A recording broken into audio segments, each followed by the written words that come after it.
I do not want to comment. Je me suis donné toutes les réponses dont j'avais besoin. C'est la Fashion Week. Ils se mettent sur le trottoir, les fashion. What are those? Dior clothes. It's fashion art. Dude. Fashion is hard work, gritty, it's not glamorous. Okay, you know now, les dés sont jetés. It means like, what can happen, you know? That's all. Bonjour Ellie. Salut, ça va? Ça va et toi? Ça va. On est content de t'avoir. Grave. Long overdue. Ouais, grave. On attend cet épisode depuis. J'ai déjà mort de rire. Ça va bien se passer. On me dit que ça va dire les termes, comme disent les jeunes. Je dirais ce que je dois dire et on aime. Pas de soucis. Déjà, on voulait te remercier parce que tu nous as invités à faire une interview et un shoot dans ton magazine, dont tu vas nous parler plus tard. Donc, on tenait à te remercier là. Et j'en profite pour faire un petit check les gens qui écoutent le podcast. Vous pouvez aussi le regarder sur YouTube et sur Spotify pour ceux qui sont abonnés à Spotify. Donc voilà. Le regarder et le partager d'ailleurs. Et le partager bien sûr, of course. Voilà, c'est fini pour la promo. On va s'occuper de toi et ton parcours. Déjà, tu viens de nous voir à une occasion particulière. Tu fêtes cette année du coup les 5 ans du Barbès Magazine. Donc tu vas nous parler de la genèse, etc. Et du développement plus tard, mais on le dit en intro. Comme ça, on catch les gens dès le départ. On fête les 5 ans de ce beau projet. Mais avant de parler de ça, on veut bien que tu commences par nous raconter un petit peu ta vie à toi. Qui tu es, où tu as grandi, c'est quoi les racines familiales, etc. Ok. Je m'appelle Eli Sedjoro Zinsou. Je suis né en 94 dans le sud du 92, à Bourg-la-Reine exactement. Okay. Et j'ai grandi juste à côté, dans la ville de Bagneux. RERB. RERB, vraiment juste ville collée. Oui, je connais. Tu me regardes, je vois que... Et j'ai déménagé vers mes 10-11 ans dans la ville de Fontenay-aux-Roses. Juste à côté, toujours dans le sud du 92, là où j'ai fait ma scolarité. Par contre, j'ai été en primaire, une partie de ma primaire, j'étais en internat privé catholique. Parce que ça forme. Ouais, ma mère voulait qu'on sorte de la cité. Parce que j'habitais dans la cité des Pères Plates à Bagneux. Elle voulait qu'on en sorte et elle nous a mis dans une bonne école privée. Bonne, je dirais pas, différente. Ouais. Mais privé catholique, ça changeait. On était interne, on dormait là-bas toute la semaine. Et au moins, toute la semaine, on n'était pas au quartier et on rentrait que le week-end. Ok. Ouais, c'est bien. Ça a dû être un gros effort. Gros effort financier. Ouais, financier, je parle. Beaucoup d'aide. Et ouais, c'était quelque chose de complètement différent, même pour nous. Parce que j'étais avec mon frère dans cet internat. Et genre, toi, tu le prends en mode je suis puni ou c'est relou d'être en école privée ou tu te rends compte que. Même pas. Moi, c'était juste un changement. Vraiment, un jour, je me réveille et j'apprends que j'ai changé d'école. C'était vraiment ça pour le coup. Et je suis arrivé et je me suis très vite adapté. Moi, c'était genre les trucs que mes darons. C'est la menace. Hein. La menace. Mais moi, ça n'aurait pas été en privé, mais c'était tiré en internat. Ah non, moi, il n'y a pas eu de menace. C'était vraiment. Non, mais là, bien sûr. Et moi, je l'ai pas mal vécu. D'ailleurs, j'ai des très bons souvenirs de l'internat. C'était plutôt cool. Et j'ai fait une première 6e à l'internat. Ensuite, j'ai redoublé ma 6e et je suis passé au collège de la ville, à Fontenay-aux-Roses, ça s'appelle Collège Les Ormeaux. Et à partir de là, j'arrive. Par contre, là, gros dépaysement. Ah ouais, autre ambiance. Là, parce que Fontenay-aux-Roses, Bagneux, c'était vraiment... je restais dans la cité avec les gens qui m'ont semblé. Fontenay-aux-Roses, c'est une ville qui est beaucoup plus homogène, c'est ce qu'on dit. Cosmopolite. Ouais, voilà, c'est-à-dire que je suis dans la classe, autant j'ai des gens qui sont plus pauvres que moi, ce que je ne savais pas qui était possible. Et t'as des gens qui sont beaucoup plus riches, des gens qui ont des maisons, des pères entrepreneurs, il y a de tout. Ouais. Et c'est un autre... C'est cool, ça ouvre. C'est autre chose, en fait, ça t'ouvre d'autres possibilités, des choses que tu savais pas faisables. Tout est nouveau et j'ai vécu une scolarité pas forcément bonne élève. Ouais, ça c'est la question qui arrivait de toute façon. Franchement, entre 8 et 10 de moyenne. Ok. Je me souviens d'une année où j'ai dû avoir 11, mais jamais vraiment au-dessus. Mais pas du tout perturbateur. Au contraire, beaucoup apprécié des profs, du bavardage, comme tout le monde, mais... Ouais, mais sage. Ouais, voilà. Mais pas... Pas élève d'ici. Ouais, je suis pas la personne qui se fait virer de cours. Pas effronté. Ah non, pas du tout. Je suis juste là. Présent. Vraiment, c'était vraiment tu passes ça. par là, tu t'assois, tu fais ton cours, tu rentres chez toi. Quoi. Ouais, franchement, pour le coup, c'était vraiment ça. Et j'ai d'excellents souvenirs du collège. Ensuite, je m'oriente vers un bac pro comptabilité à demi choisi, mais j'y vais et surtout, je me souviens avoir vu qu'il y avait d'autres possibilités après, donc je me dis je vais aller dans ça et ensuite je ferai une école de commerce ou je ferai un truc. Frère, tu donc passes il y de avait 8 envie sur 10, quand même. 10 sur 20 école de commerce. Le mec qui est déjà ingénieur. Mais non, mais tu sais, c'est les trucs généraux. Chimiste. Tu te dis vas-y, voilà. Non mais pourquoi pas. Après il y a plein de gens qui ont le déclic beaucoup plus tard, tu vois. C'est vrai. Mais c'est ça. Qui arrivent à 17-18 ans et après comment ça devient sérieux où il faut se construire un avenir, une carrière, tu te dis bon ok vas-y. Bah c'est exactement ça. Je fais bac pro compta et là où il y a la déchirure arrive, c'est en première. En fait, en seconde, on me refuse le passage de bac pro compta à STG à l'époque, MSTMG maintenant. Et du coup, franchement, je délaisse l'école. Franchement, en première, je me souviens, je dois être en cours. Je sais que j'y vais le matin, parce qu'il fallait que ma mère me voie sortir le matin. Ouais. Je me rappelle, mais les après-midi plus compliqués. Le midi, je rentrais chez moi. Ouais. Après, il y avait, tu vois, et j'allais juste pas en cours. Donc, il y a tout ça. Et il faut savoir aussi qu'en parallèle, j'étais déjà un peu actif dans la mode. Donc, en fait, je travaillais déjà, tu vois, je gagnais déjà un peu d'argent. C'était quoi, du coup, à cette époque-là? J'étais scout. Donc t'es allé partout dans Paris pour essayer de trouver des mannequins et les placer. Ouais, mais vraiment, la première mannequin que j'ai repérée, c'était dans mon lycée. Ah ouais? Ouais, c'était une fille de mon lycée, sortie du lycée, je lui ai dit ouais, tu peux devenir mannequin. Au départ, elle m'a rembarré. Ouais, bien sûr. Et après, comment tu connais ce qu'est une mannequin? Genre, il y a plein de gens dans un lycée, ils vont pas comprendre. Ils vont voir une fille, ils vont dire elle est belle ou truc, mais ils vont pas savoir. C'est vrai, je t'ai pas expliqué. En fait, tout commence, disons, fin du collège. Il y a une fille que j'apprécie qui, elle, apprécie beaucoup la mode. Donc, je commence à m'intéresser à la mode. Et, tu fais la technique de rapprochement par le centre d'intérêt. Un classique. Bref, pour le coup, c'était vraiment ça. Ouais. Sauf que moi, quand je fais les choses, je les fais à fond. Et je commence à bien taffé le sujet, quoi. Ouais, t'as fait le sujet, à essayer de rentrer dedans. Un peu pour l'impressionner. Et un peu parce que ça commence à m'intéresser. Mais pas la partie vêtements, mais c'est vraiment la partie... mannequin. Pas la partie mannequin, la partie mode. C'est quoi, c'est l'histoire? Même, je saurais pas l'expliquer, mais ça me passionne. Vraiment, je suis intéressé, les trucs des marques, des défilés. Et voilà, je commence comme ça et je découvre ce truc de mannequin. Parce qu'en plus, il y a un mec dans ma ville qui est mannequin, qu'en plus, qui est vraiment un top mannequin, qui fait défiler pour Dior, tout ce que tu veux. Donc, je commence aussi à m'intéresser à ça et j'essaie de rentrer là-dedans et je passe par le scouting parce que ça nécessite rien du tout en fait. Ouais, pas d'argent. C'est pas d'argent. Ouais, t'investis rien en effet. Je travaille pour personne. Donc du coup, je me lance dans cette aventure. Je repère une mannequin. Okay. J'en repère plusieurs et avec le temps, je commence un peu à me former. Parce que cette mannequin, je la présente à l'agence métropolitaine. Donc je rencontre à l'époque Thierry qui... Comment tu rencontres? Enfin, honnêtement, moi j'étais scout, tu vois. Et je sais pas, genre... Là, tu parles, t'as quel âge? Là, à ce moment-là, 17 ans. J'ai 17-18, ouais. Et comment tu sais même que ça existe? Tu vois, c'est ça, d'être scout et de trucs. Enfin, parce tu vois, que c'est des métiers à l'époque, je passe ma vie sur Facebook et en fait, vraiment, je vais chercher. Okay. Tu vois, je vais chercher. Comme je te dis, j'avais un mec de ma ville qui s'appelait Mathieu Grégoire, qui lui était mannequin.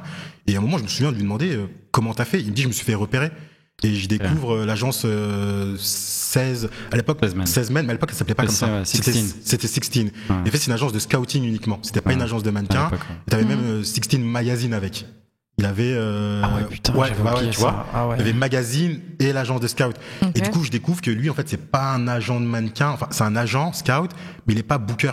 Donc du coup, je découvre le placement. Ouais, via mes recherches, le placement. Et je commence à faire ça. Au départ, je repère des profils pas terribles. Ouais. Mais grâce à... Former son œil. Ouais, surtout grâce à Thierry chez Métropolitane. Lui, il me disait non, regarde, cette fille, elle est pas assez grande pour tel ou tel client. Donc, je me forme un peu au mannequin commercial chez Métropolitane. Ouais. Ils ont un très bon département. Très bon département commercial, c'est ça. J'arrive là-bas et je passe beaucoup de temps là-bas. Tellement de temps que les gens pensent que je travaillais pour Métropolitane. Okay. Vraiment, j'arrivais, je me posais sur la table, quoi. On est arrivé à ce niveau-là. Ouais. Et je me lie beaucoup d'amitié aussi avec le board homme, à l'époque avec Meng et Magali.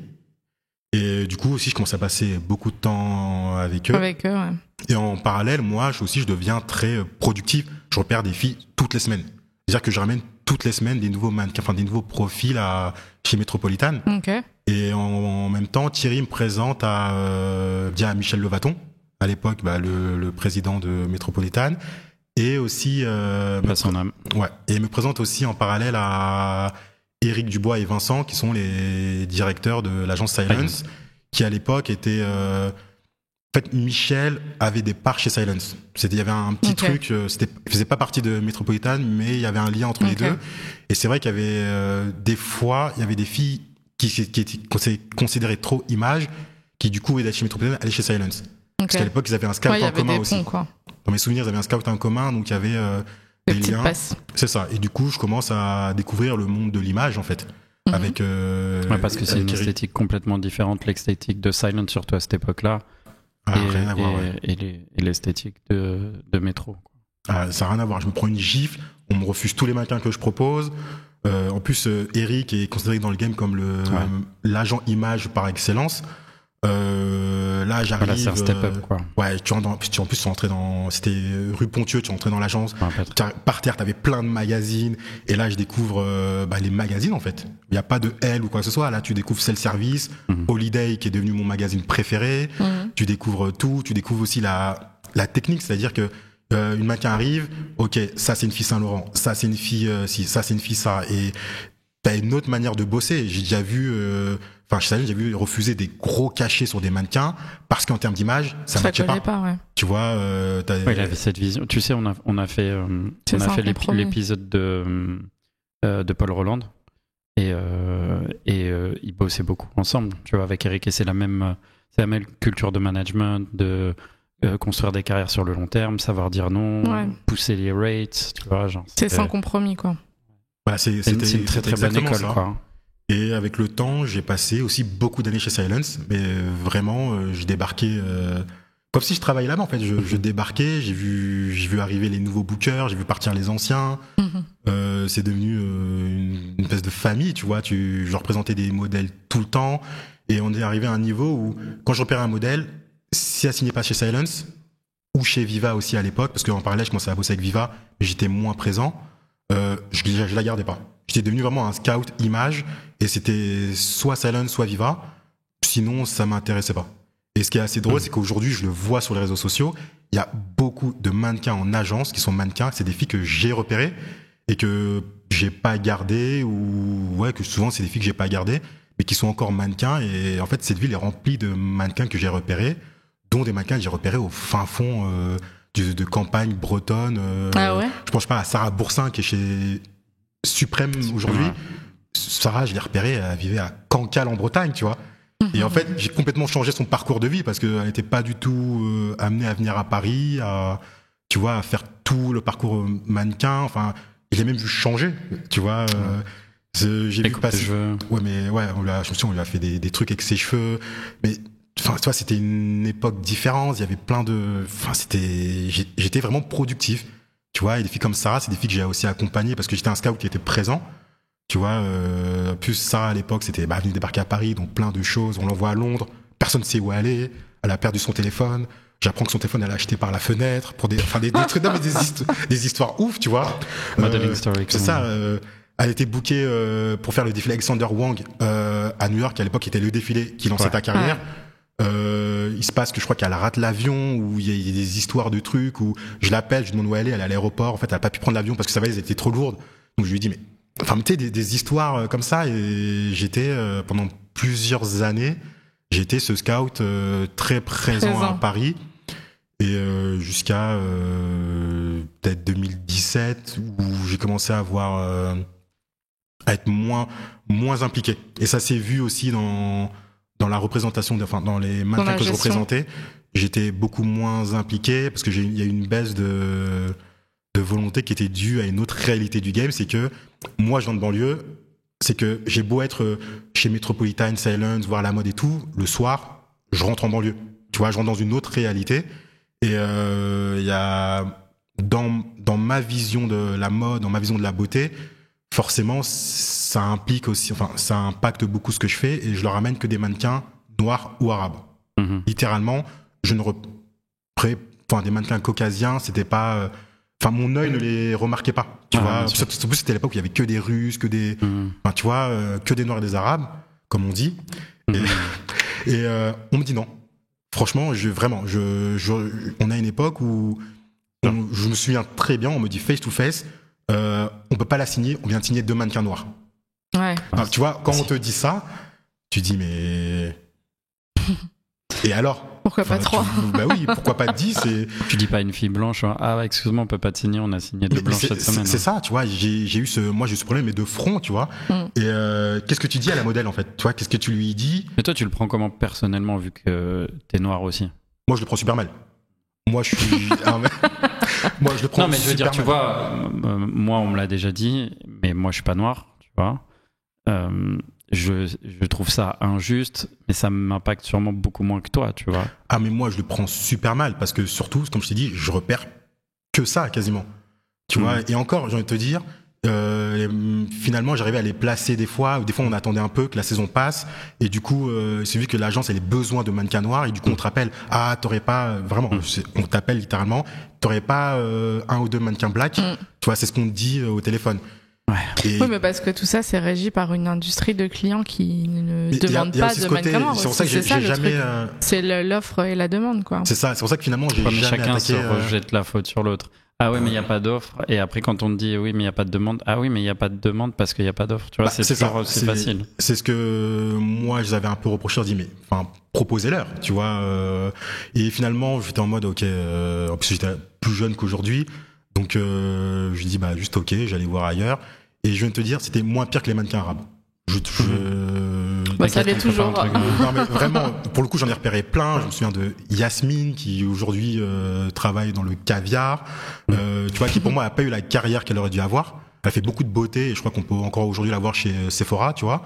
Mais je sais que le fait qu'elle soit maghrébine. Yasmine qui était chez Silent. Qui est toujours chez Silent, officiellement, tu vois. Ouais. Sur Off-White, je me rappelle. Tu vois, c'est une fille la deuxième fille que j'ai repérée dans ma vie. Okay. Tu vois, donc Yasmine et moi, finalement, ça va faire 10 ans peut-être qu'on est là. Et elle n'a pas eu la carrière qu'elle devait avoir, tu vois. Je sais qu'elle a beaucoup bossé à Londres, mais à Paris, c'était compliqué. Il y a eu, je sais pas, Anissa, tu vois, que j'ai retrouvé il y a pas si longtemps, qui était partie chercher à Lyon.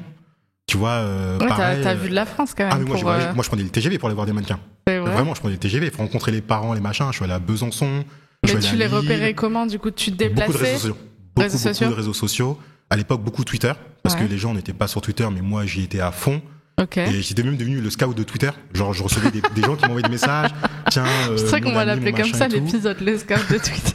Et du coup, ça a été une époque où j'étais très productif parce que je faisais que ça, en fait. Okay. J'étais jeune, donc j'étais chez ma mère, je faisais que ça, et c'était quand même j'ai des bons souvenirs, tu vois.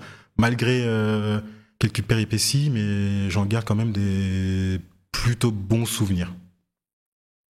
Donc voilà, ça a été. C'est très formateur en tout cas, le scouting. Ouais, ça t'apprend beaucoup et j'ai beaucoup appris sur la mode d'une manière générale. Et ce qui du coup a beaucoup impacté ma deuxième partie de vie, l'après scouting. Parce que quand t'es en scout et que t'es en agence comme ça, t'as un peu les mains dans le moteur. Ce que tu disais que t'es arrivé, que tu voyais Eric qui refusait certains raids, des trucs comme ça. En fait, après, tu comprends toutes les facettes de mais oui, ça qui est fort. Les photographes, tu vois, mais ne serait-ce que les photographes.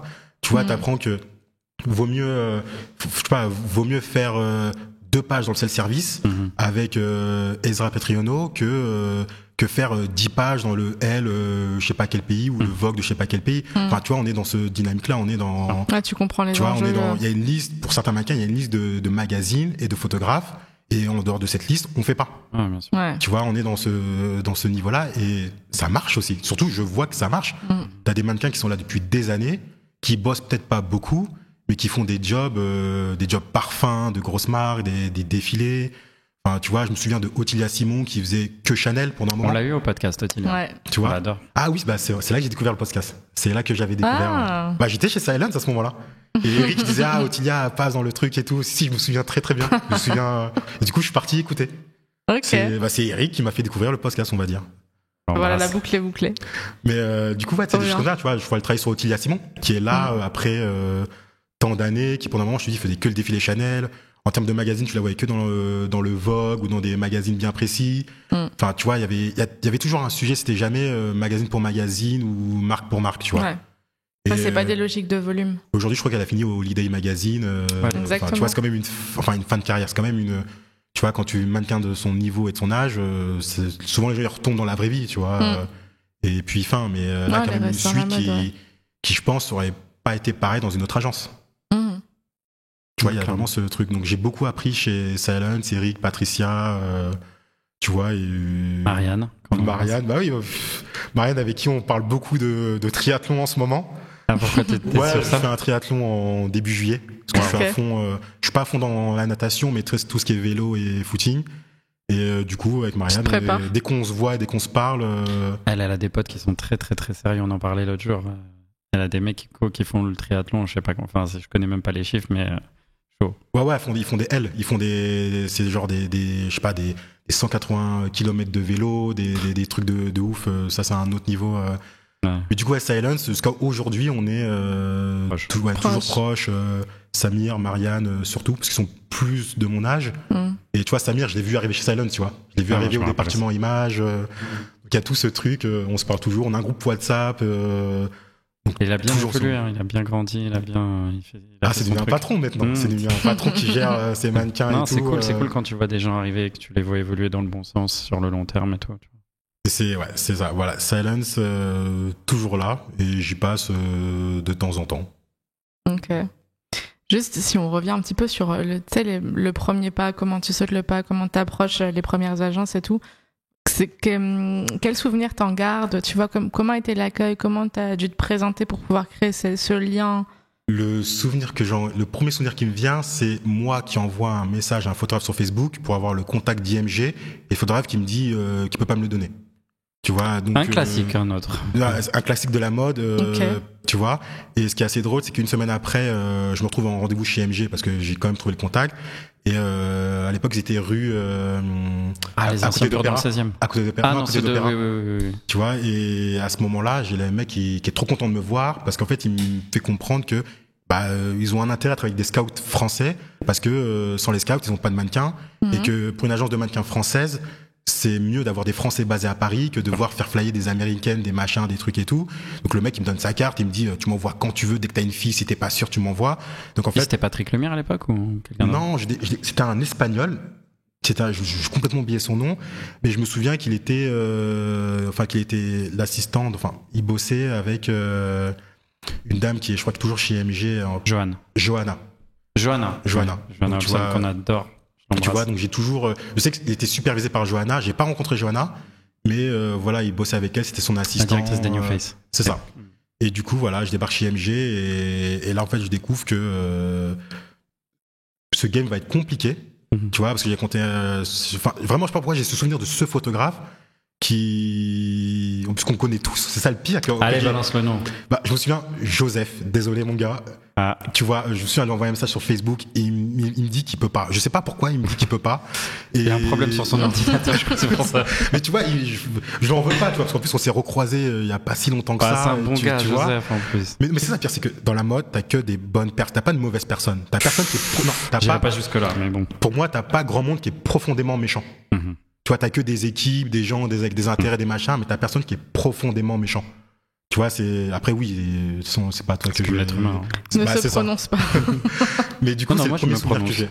C'est le premier souvenir que j'ai. Et ensuite, j'ai un enchaînement, métropolitane, le reste.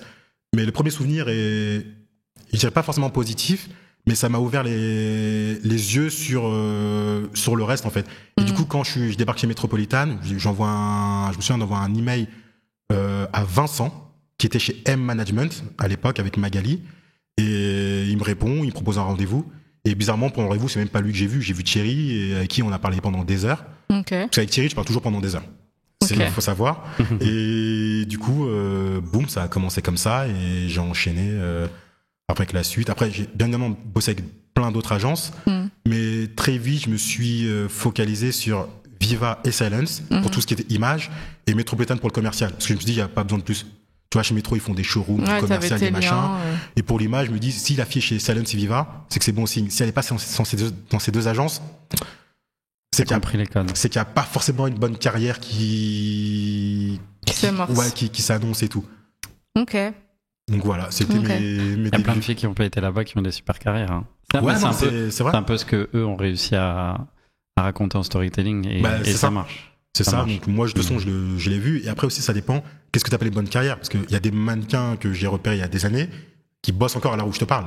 Toi, qui payent leur loyer avec le mannequinat, qui vivent du mannequinat, qui voyagent. Donc qui, pour moi, ont des bonnes carrières. Donc en fait, c'est bonnes carrières en termes d'image. En fait, c'est une vision du mannequinat. Il y a plein de meufs qui ont fait les plus beaux trucs de leur vie, de l'image, et qui ont fait moins d'argent que plein de filles qui sont genre chez Métro en commercial. Les showgirls, qui enchaînaient les défilés. Et en dehors des défilés, elles étaient nulle part, tu vois. Peut-être un ou deux magazines, mais finalement, qui en plus ne sont pas payés, mais qui faisaient rien entre les deux. C'est sûr. C'est des choix. Bah, pas pour les mannequins, tu vois. Disons que le mannequin peut faire un choix de carrière par rapport à l'agence dans laquelle il va signer. Ouais. Si tu signes chez Silence, tu aurais un type de management complètement différent. Mais quand tu signes, tu t'en rends pas compte. C'est pas comme. Pour moi, c'est pas comme si tu signes dans un club de foot. Tu vois, quand les filles, surtout à cette époque-là, elles signaient 15 ans, 16 ans, qu'est-ce qu'elles comprennent la différence entre Viva, Silent, IMG. C'est avec le concours Elite et tout. À l'époque, Elite et IMG, c'était les agences les plus fame de la Terre. Toi, Elite, ça reste la plus grosse marque, en tout cas. Ouais. Tout le monde connaît Elite dans le monde, quasiment. Ah, mais c'est ouf, mais tu sais que j'ai perdu des filles grâce à ça. Enfin, à cause de ça.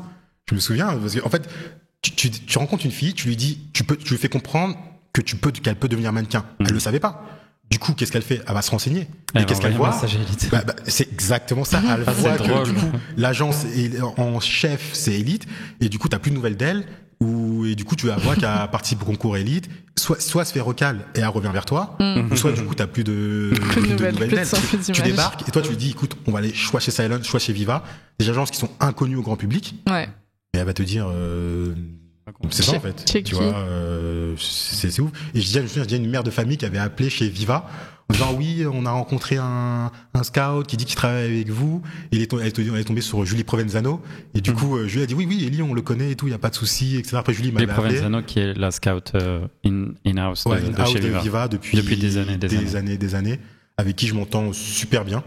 Un œil encore incroyable. Aujourd'hui, pour le coup, elle est vraiment très très très forte. Hein. Ouais. Et tu vois, il y a plein d'anecdotes comme ça sur le mannequinat ou moi qui voyage, parce que du coup, chaque Fashion Week, je faisais les voyages comme les agences de mannequins. J'allais à Londres, j'allais aussi à Milan. Parce que tu faisais le placement de par ouais, parce qu'en fait, je représentais finalement tellement de mannequins, en plus des mannequins qui marchent bien, et tu sais, les agences veulent te rencontrer. Tu vois, veulent te rencontrer et tu vas. J'ai même des propositions de job à New York, je me souviens, à Los Angeles. Parce que les Américains, dès qu'ils viennent, ils te business. Bah ouais, ils veulent te récupérer parce que au bout d'un moment, ils disent attends, c'est toi qui repères toutes ces filles, des machins, des trucs. Ils disent attends, si tu viens à New York, tu peux cartonner.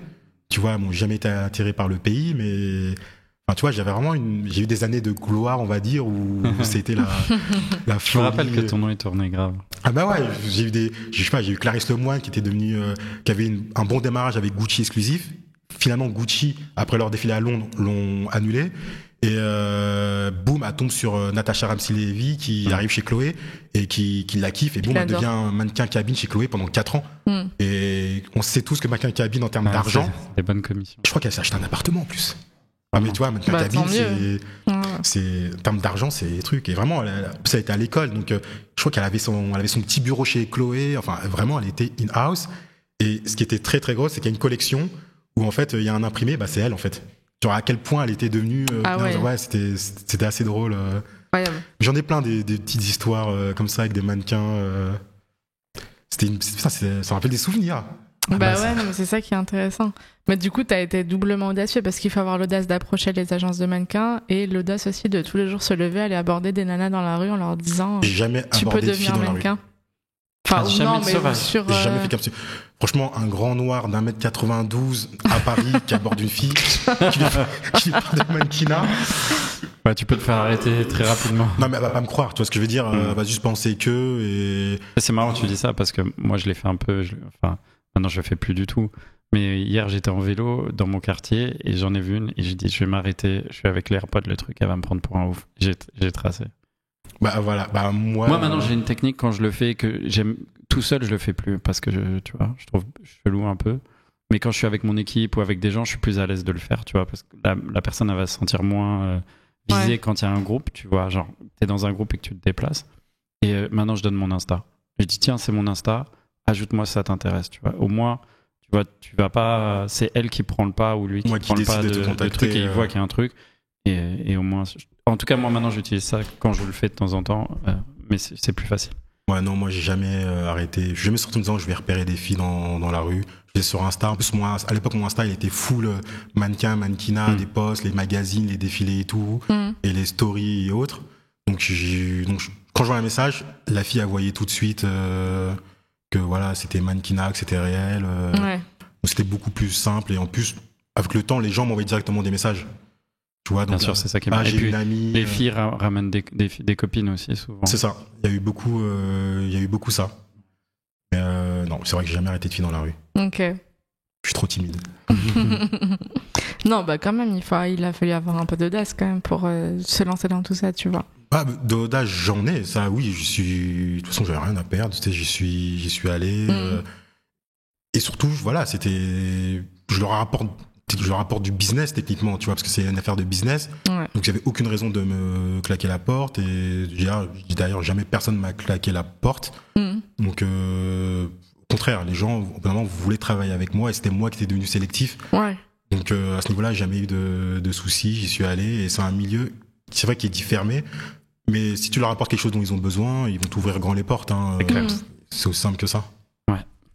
Ouais, mais c'est aussi la question de se dire, est-ce que je suis légitime à ça? Tu vois, le jour où tu franchis le premier seuil d'une agence... je me suis jamais posé la question, j'y suis juste allé. Franchement, c'est une question que je me suis jamais posée. Est-ce que j'ai légitime? Est-ce que j'ai ma place? Est-ce que machin? Non, juste j'ai du business et viens, on fait du business, quoi. Ok, t'es un Américain, en fait. Je sais pas si j'irai jusqu'à là, mais c'était juste... non, mais très bien. Voilà, il faut faire et j'ai quelque chose dont ils ont besoin et je viens avec, quoi. Bah, non, mais c'est un très bon enseignement, c'est cool. Est-ce que tu veux nous parler de la suite? Comment t'enchaînes du coup? Parce que là, tu nous dis, ok, j'ai mes heures de gloire dans le scouting, super. Et après, tu t'en lasses parce que c'est ce que tu commençais à dire, que t'avais ta réalité qui te rattrapait un petit peu. Le soir, je rentre chez moi et puis je me rends compte que du coup, ce que je vois dans le mannequinat, c'est pas la réalité de ce que je vois dans les rues tous les jours. Bah, c'est pas la réalité, c'est pas ma réalité. C'est pas aussi ce que je veux faire. Enfin, c'est pas. Moi, en fait, j'aime bien un peu à contresens. Et j'arrive dans les agences, il y a que des mannequins des pays de l'Est, en fait. Donc, moi, je me dis, à ce moment-là.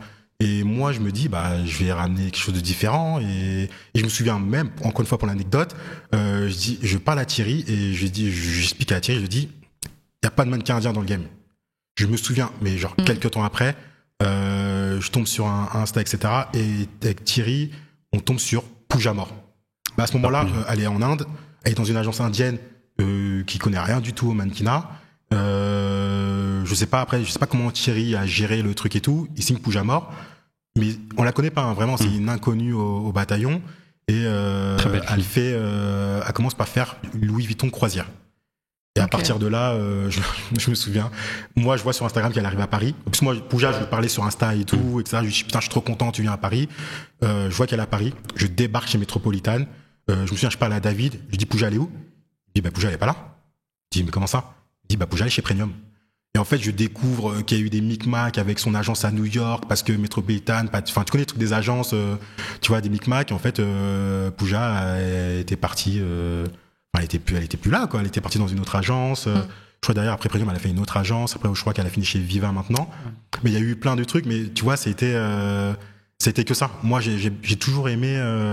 Tu vois, il n'y avait pas beaucoup de noirs, mais ramener des noirs dans le game, ramener des arabes, ça c'était presque un combat parce que moi, quand tu me dis non, déjà je prends le seum.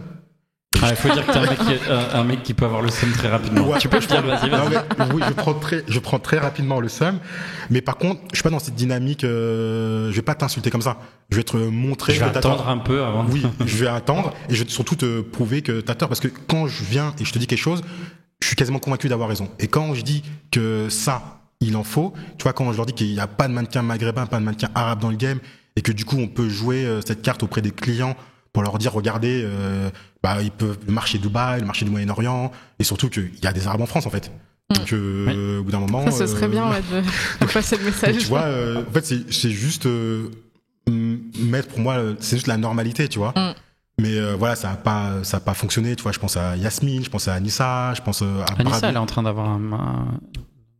deuxième Ouais, truc, là, j'ai vu qu'elle est partie en Australie, etc. Ouais, ça tu vois. a bien passé. Mais... Là, j'ai vu qu'elle a rebouclé ses cheveux naturels. Je pense que. Ouais, mais tu vois, tout ça, c'est. Très belle fille. Et Anissa, je la repère, il y a 6 ou 7 ans. Tu vois ce que je veux dire? Donc, c'est. Parce qu'elle a jamais lâché l'affaire. Enfin, à un moment, elle avait un peu lâché, elle était retournée à Lyon, il y a eu plein de trucs, tu vois, elle a fait des études, elle a fait plein de trucs et tout. Okay. Donc là, elle est revenue parce que le game est un peu plus propice. Ah ouais. Mais, enfin, tu vois, tout le temps qu'il a fallu et mais tout le monde n'a pas parce que la première fois, je l'ai rencontré cette saison, la première fois, pour te dire. Hein. Et je lui ai posé la question, je dis, mais comment ça c'est que je t'ai jamais vu? Comment ça, tu vois? Ça revient exactement. C'est ça, tu vois.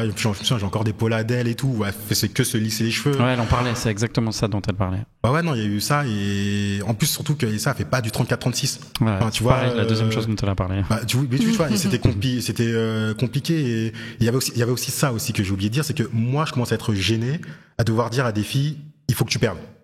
Vraiment, il y a un moment où je leur disais plus, vraiment, soit t'étais dans les mensurations quand je te repérais, et si je te repérais, t'avais pas les mensurations, des fois je tentais le coup, ce que j'ai fait, bien sûr ça n'a jamais marché, ou soit je préférais, enfin je venais même pas te parler, en fait, je te disais non, ça marche pas. Parce que comment dire à des filles qui sont même pas un peu rondes que tu dois perdre 1 ou 2 cm de hanche, et qui voit 2 kilos au moins. Mais c'est ça, et surtout, moi c'est pas ma réalité quand je rentre à Fontenay-aux-Roses.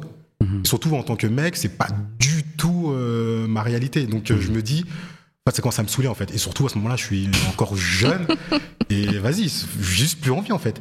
Et je crois que c'est très ce truc aussi qu'avec Anissa qui m'a, parce que je me souviens qu'Anissa m'avait un peu embrouillé parce que elle considérait que j'avais pas fait assez. Tu vois, et encore, elle savait pas, mais il y a plein de choses que je lui ai pas dit, parce que des fois on me disait des trucs. Tu protèges bien sûr, mais c'est ton rôle aussi. On me disait des trucs de ouf, vraiment, on me disait des trucs de ouf, des commentaires banalisés. Je pouvais pas lui dire, Anissa. Donc à chaque fois, moi, je préfère lui dire, ça marche pas. Ouais. Et du coup, elle était en mode, ouais, tu fais pas assez, tu fais pas un truc et tout. Mais je préférais ça que de devoir lui dire des trucs. Des fois, le mec, un jour dans une agence, le mec, il faisait des termes. Tu vois, en parlant d'Anissa, j'étais en mode. Ouais.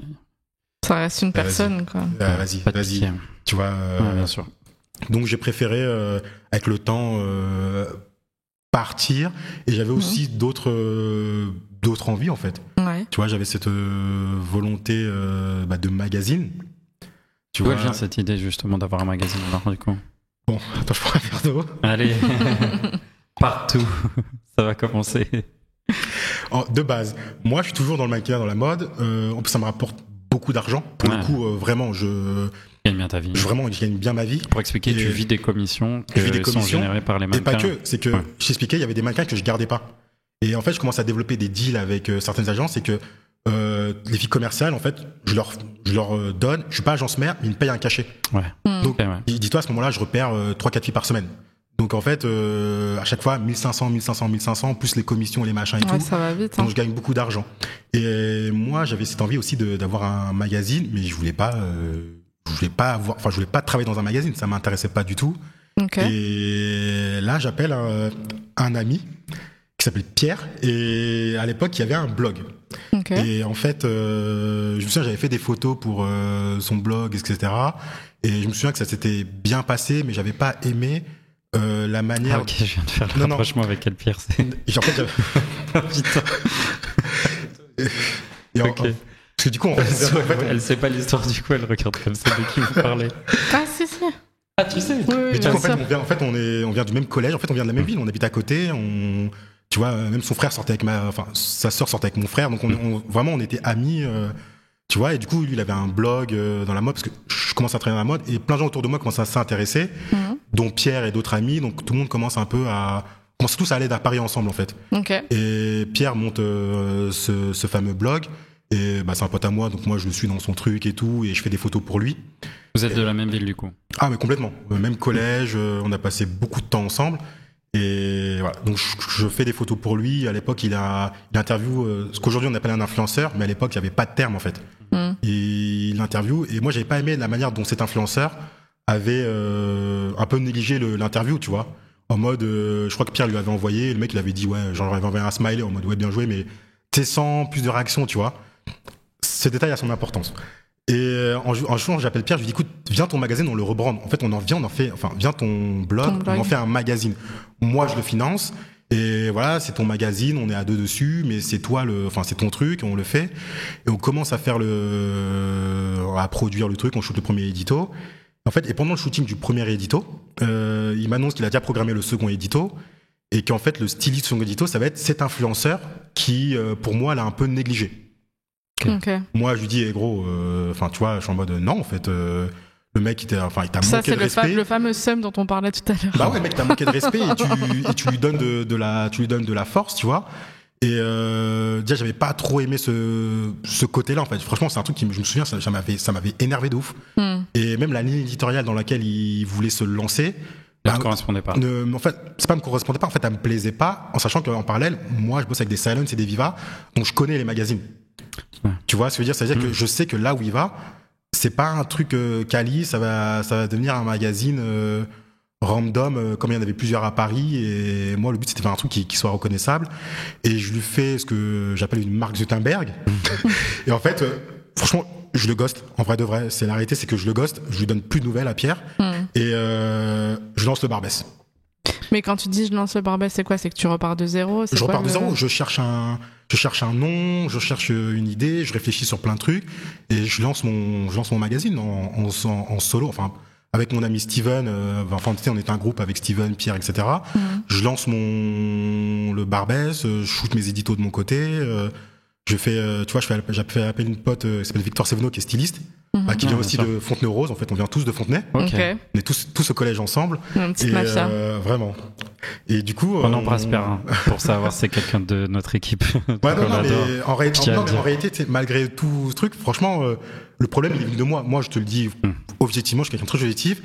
C'est pas lui qui m'a fait un truc, c'est moi qui ai déconné. On l'a tous fait. En faisant ça, tu vois. Donc pour le coup, il n'y a pas eu de communication, ça aurait pu être réglé très facilement. C'est d'ailleurs ce qui m'a reproché, tu vois. J'ai pas communiqué, j'ai juste. C'est un truc qu'on me reproche beaucoup de pas communiquer. Des fois, on fait les mauvais choix, des fois, c'est comme ça. Ouais, voilà. J'ai lancé le Barbès Magazine. Voilà, je l'ai ghosté, je lui ai plus donné de nouvelles. Ouais. Ça a peut-être même entaché un peu sa crédibilité par rapport aux photographes ou aux gens autres. Et j'ai lancé le Barbès Magazine comme ça. Je me suis dit, vas-y. Je vais faire mon truc moi-même. Pourquoi Barbès? T'es pas un mec de Barbès. Et Barbès, en fait, c'est pour ce que ça représente. Parce que, en fait, si tu veux, j'ai moi le souvenir du temps passé là-bas avec ma mère, entre Barbès, Châteaurouge, etc. Et pour moi, Barbès, c'est un peu le croisement de tout. Quand tu vas à Barbès, à la sortie du métro, t'as les rebeux qui te vendent des cigarettes. Quand t'avances un peu plus loin, quand t'avances plus vers la Chapelle, tu sais, t'as la communauté indienne et sri-lankaise. Ouais. Ensuite, plus vers Châteaurouge, t'as tous l'Afrique de l'Ouest. En fait, pour moi, Barbès, c'est le croisement de tout. Et t'as aussi les blancs qui sont là. Tu vois, tu rentres dans la brasserie de Barbès, par exemple. Ouais. Enfin, tu vois, c'est encore un autre truc. Donc, tu vois, l'idée, c'était vraiment d'avoir un nom qui représente Paris, que tout le monde connaisse. Et qui met en avant ce truc de multiculturel, mais qui prend de tout le monde. Pas plus des noirs que des blancs, mais vraiment de tout le monde, en fait. Et il y a avait une petite partie, je vais pas te mentir, un peu, où je me suis dit, j'aime les problèmes. Et je me suis dit, provoque. Ouais, le summer qui fait la provoque, allez. Appeler un magazine Barbès, en sachant que je vais pas du tout faire un truc ghetto, que c'est pas du tout l'objectif. Mais c'est marrant parce que tu dis, oui, moi j'ai tous les codes des trucs et n'importe qui aurait le même code que toi, il aurait pas fait ça. Ouais, c'était la volonté, c'était un ras-le-bol, quoi. Ouais, pour moi, c'était logique. Enfin, je sais pas, quand c'est venu, c'était ok, c'est bon, c'est ça.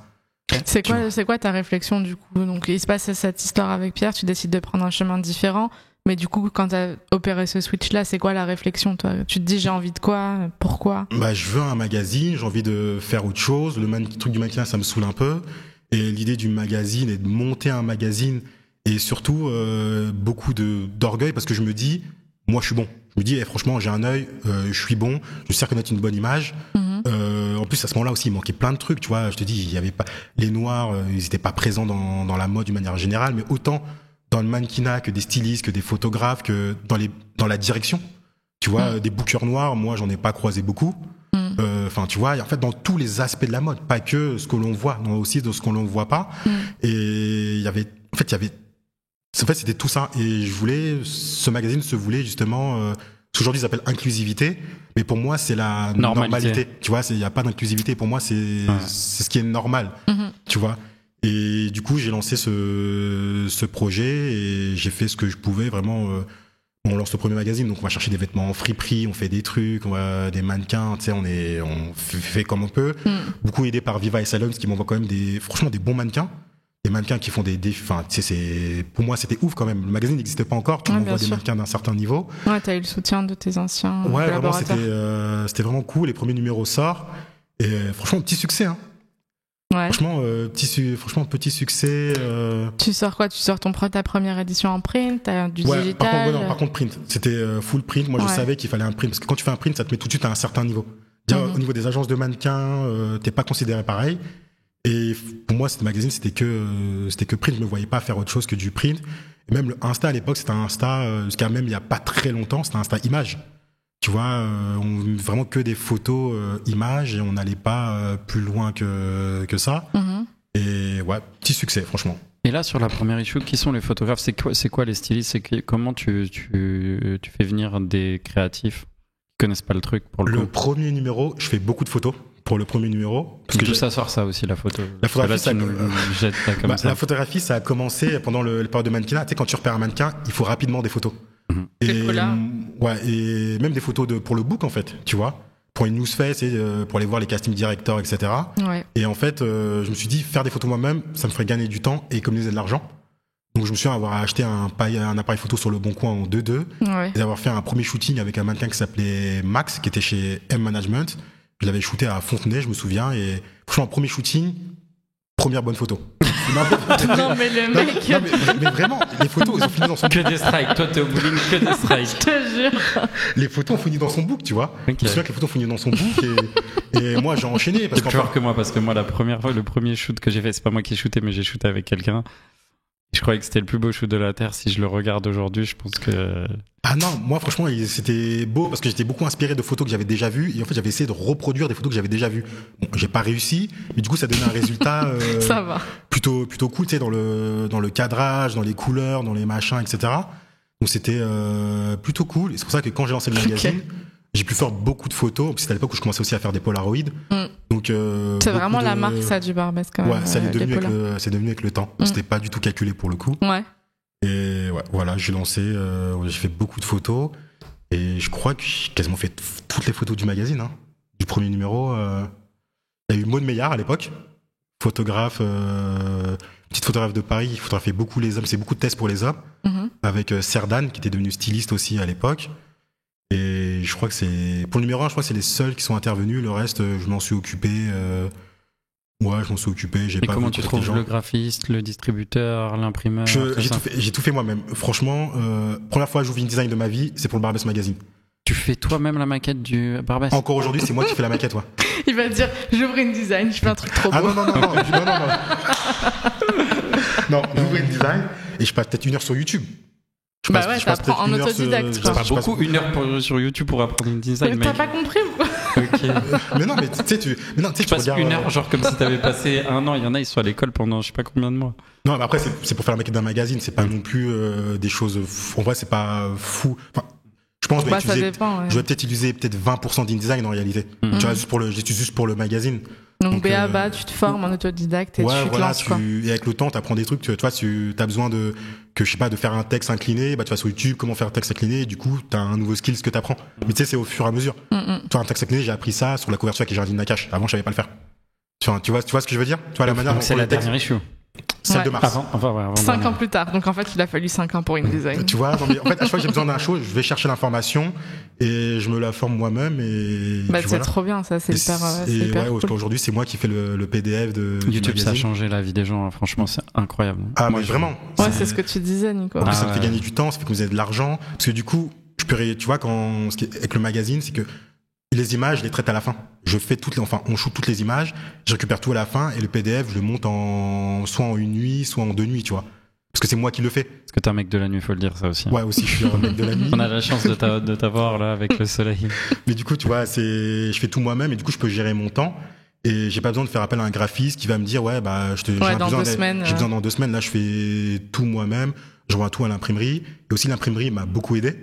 Parce que du coup, t'envoies le fichier, ils te disent. Ils te corrigent quelques trucs. Tes fonds perdus, tes trucs, tes machins. Exactement, il faut le fond perdu. Là, la tranche, il faut que tu rajoutes 3 mm. Et du coup, t'apprends sur le tas. Tu vois, il te dit fais ci. Du coup, tu vas le faire et t'apprends. Et du coup, il y a beaucoup de choses que je fais moi-même. Et la distribution, en fait, je me suis très vite orienté vers une distribution qui était pas dans la norme, c'est que moi, le magazine, je le donne à ce qu'on appelle des zones de passage.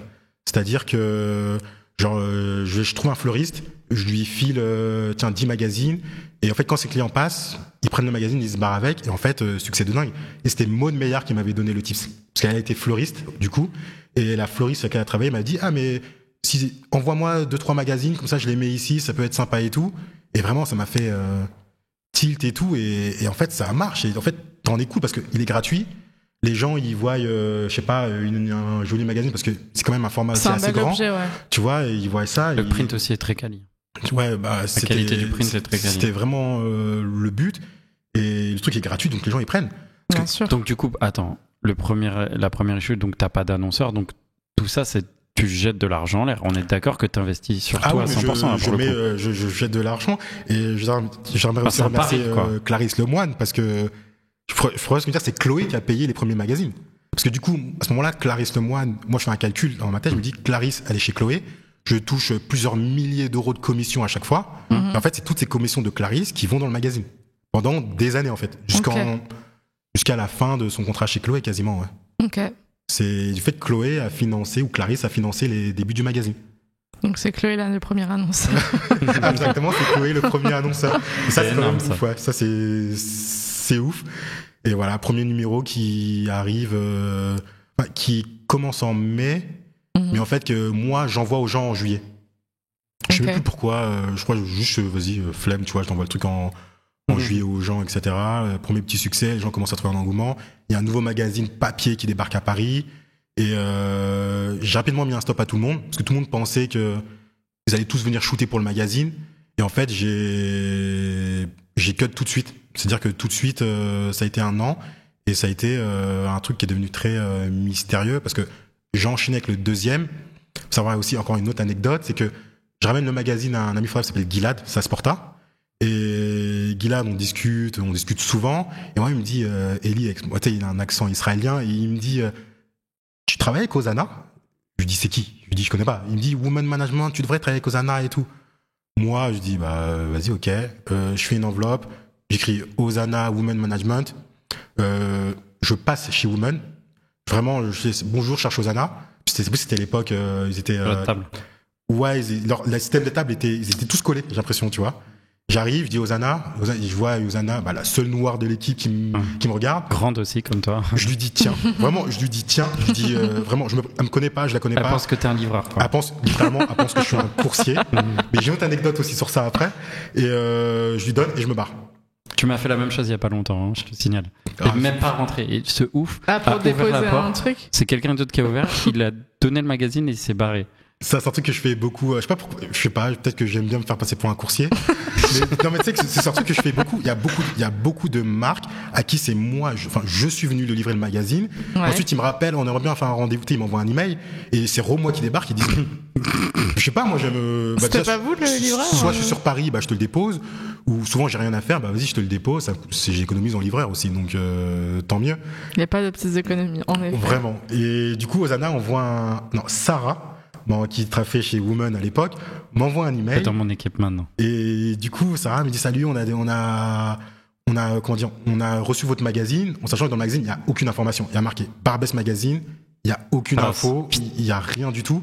Ça fait qu'elles sont parties chercher sur Instagram et tout. Alors, elles envoient un email et je leur dis, ouais, salut, ouais, c'est moi. Enfin, je leur dis, ouais, salut, on peut se voir. En fait, elles ont su que c'était moi quand je suis repassé le lendemain. Okay. Et là, Ozana, elle me dit, ouais, je sais pas pourquoi, mais elle a vu, elle dit, ouais, j'aime bien le concept, le machin et tout, j'ai vu et tout. Elle dit, écoute, si tu veux, t'as Carly Lois. Et moi, je suis là. Bon, alors, attends, pour les gens qui écoutent, on va contextualiser. Donc, Ozana, c'est l'agent chez Women qui gère tous les gros clients, toutes les grosses mannequins. C'est ça. Qui gère les gros mannequins, dont le mannequin qui est Carly Lois.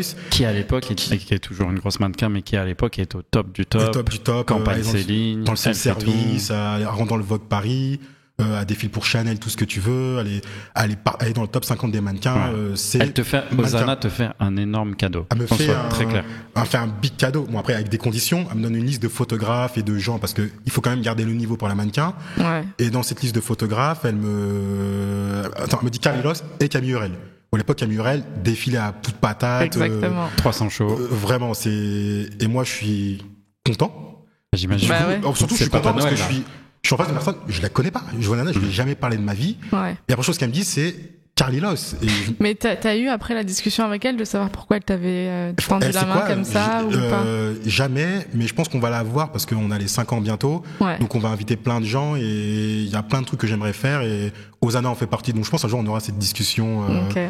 Mais tu vois, c'est ouf. Et c'est énorme en tout cas. Ouais, c'est énorme. Et elle me donne cette liste de photographes. Et dans cette photographe, t'as genre Arnaud Largely, il y a Don Fabien Montic. Et je t'avoue, dans la liste, je vois un seul noir. Fabien Montic. J'envoie un message à Fabien. Qu'on attend ici d'ailleurs, s'il écoute l'épisode. Franchement, je le remercie parce qu'à cette époque, il shoot tous les trucs off-white, photographe star, réseaux sociaux. Il me répond, il me dit, écoute, je suis chaud. Vraiment, il me dit, je suis chaud. Tu veux shooter quand? En plus, c'était tellement fluide, simple. C'est parfait. Sachant que dans le game, quand tu envoies des emails, c'est toujours compliqué. On te demande ci, on te demande ça, des machins, des trucs. Et souvent, quand t'es pas Vogue ou des gros magazines, on t'allume. Moi, j'ai des photographes qui me demandent des shootings, genre qui coûtent 5 000 € le shooting. Tu vois ce que je veux dire? Ouais. Et Fabien, il est en mode, qu'est-ce que tu veux faire? Vas-y, t'as un studio. Vraiment, le mec. Tranquille. Vraiment tranquille et tout. Et c'est parti comme ça, en fait. On a fait un shooting. Carly Loss a débarqué. À l'époque, j'avais pris comme styliste Fleur. Parce que j'étais Fleur, oui, parce que j'avais fait aussi entre le numéro 1 et le numéro 2, j'avais fait des rendez-vous dans des agences de photographes, j'ai rencontré des gens, donc là sur le shoot j'avais fait appel à Fleur, et j'avais contacté aussi Aurore Gibrien pour Carly, qui était dans le Mars Magazine depuis le numéro 1. Et en fait, il y avait ce truc où moi je rencontre Aurore via Victoire, et du coup je commence à avec Aurore, on commence à collaborer, je commence à faire venir dans le magazine, et je commence aussi à la payer dans le magazine numéro 1. Parce qu'en fait, Aurore, elle habite loin. En effet, t'inquiète pas qu'elle nous a expliqué. Et en fait, si tu veux, moi, j'avais ce truc de dire, putain, mais je peux pas faire venir Aurore à Paris pour 0 €, en fait. C'est-à-dire que même si on n'a pas d'argent, tu vois, il y avait ce truc dont je commence à la défrayer de ouf, en fait. C'est-à-dire que déplacement, je commence à la défrayer. Et dès qu'il y a Carly Loss, en plus, Renoir, Carly Loss, Aurore, on shoot Carly, etc. Il faut que tu viennes. Et Hosanna m'avait pas, par rapport au make-up artist, ça m'avait pas donné de directive. Je pouvais mettre qui voulait. Donc, mais t'avais pas le droit à l'erreur non plus, parce qu'elle aurait pas laissé. J'avais confiance en Aurore à ce moment-là. Non, Aurore, c'est un super choix. Super. Mais ce que je veux te dire, c'est que Osa, elle te met pas genre une liste de hair make-up, mais tu t'es pas trompé. Je pense que si t'étais trompé, tu l'aurais entendu. Ouais, non, je me suis pas trompé. Surtout à ce moment, Carly, elle avait ses tresses. Elle était très connue pour avoir ses tresses. Donc du coup, en termes de coiffure, c'était tranquille. J'avais Fabien. Et ce qui compte, j'avais des marques sympas et c'était tout ce qui comptait. Et les photos franchement, les photos étaient top. Et ce qui est cool, c'est qu'en plus, quand le magazine est sorti avec Carly Loss en couverture, j'ai reçu un mail de Céline, de la marque Céline. Du coup, et il y a eu un impact avec Carly. Parce qu'elle faisait les campagnes Céline. Elle faisait les campagnes Céline, tu vois. Et il y a eu un impact. Et même la mode, en fait, les gens se sont dit, putain, il y a un magazine, il y a Carly. Donc, tu vois, du coup, les gens de la mode. Ouais, ça réveille un peu, quoi. Ça a un peu réveillé. Donc, du coup, on a eu le numéro 2, et aussi, petite anecdote. Parallèlement, quand Hosanna me donne Carly, elle me dit, envoie-moi le moodboard parce que Carly a fait un autre magazine. Et c'était, ton magazine. Et je me sentais un peu en concurrence, je me dis putain on va faire un autre magazine et tout, il faut assurer. Puis en plus j'avais vu que t'avais fait une petite soirée et tout, nous on n'avait rien fait du tout. J'étais en mode putain et tout. Mais ouais voilà, c'est ce qu'on a fait Carly, c'était un succès. Et dans ce magazine, c'est le magazine peut-être l'un des numéros qui m'a coûté le plus cher. Ouais. Parce que j'ai essayé de faire le mec à travailler avec plein de gens. Tu vois, donc j'ai Fabien Montic qui fait la couverture avec Carly. Et j'ai un photographe italien que j'adore, mais relou, mais que j'adore, qui s'appelle Silverstone Mako, tu vois, qui est très artistique. Tu vois, c'est vrai qu'il est relou. Tu vois, il est relou parce que son travail il est précis, tu vois. Mais pareil. S'il fait des peintures, pour expliquer ce qu'il fait. En fait, il monte des sets en set design qui coûtent très cher parce que il crée des décors de cinéma de ce qu'il a dans la tête. Nous, on bosse souvent ensemble, j'aime beaucoup, mais c'est vrai que. C'est exactement ça. C'est du taf. Je fais intervenir aussi Gilad dans le magazine et voilà. Et du coup, quand tu fais intervenir des photographes, tu peux pas leur dire non surtout Mako. Ouais. Tu peux pas lui dire non, lui il faut son studio, son machin, son truc et tout. Déjà, j'ai réussi de pas aller à Milan parce que lui il voulait nous faire venir à Milan. Ouais. Mais vas-y, du coup, numéro qui coûte très cher. Et ça m'avait un peu saoulé parce que je trouvais que ça avait coûté trop cher pour pas assez de retours, etc. Et il y avait aussi ces désirs de commencer à intégrer des artistes au magazine. Tu vois, des artistes, tout ce qui est musicaux et beaucoup de rap aussi. Ouais, je voulais qu'on en parle de ça. J'avais aussi ce désir de faire ce lien en fait. J'avais la fame de Carly qui était là et du coup il fallait capitaliser dessus et je voulais absolument, c'était mon désir de créer ce lien entre les artistes et la mode.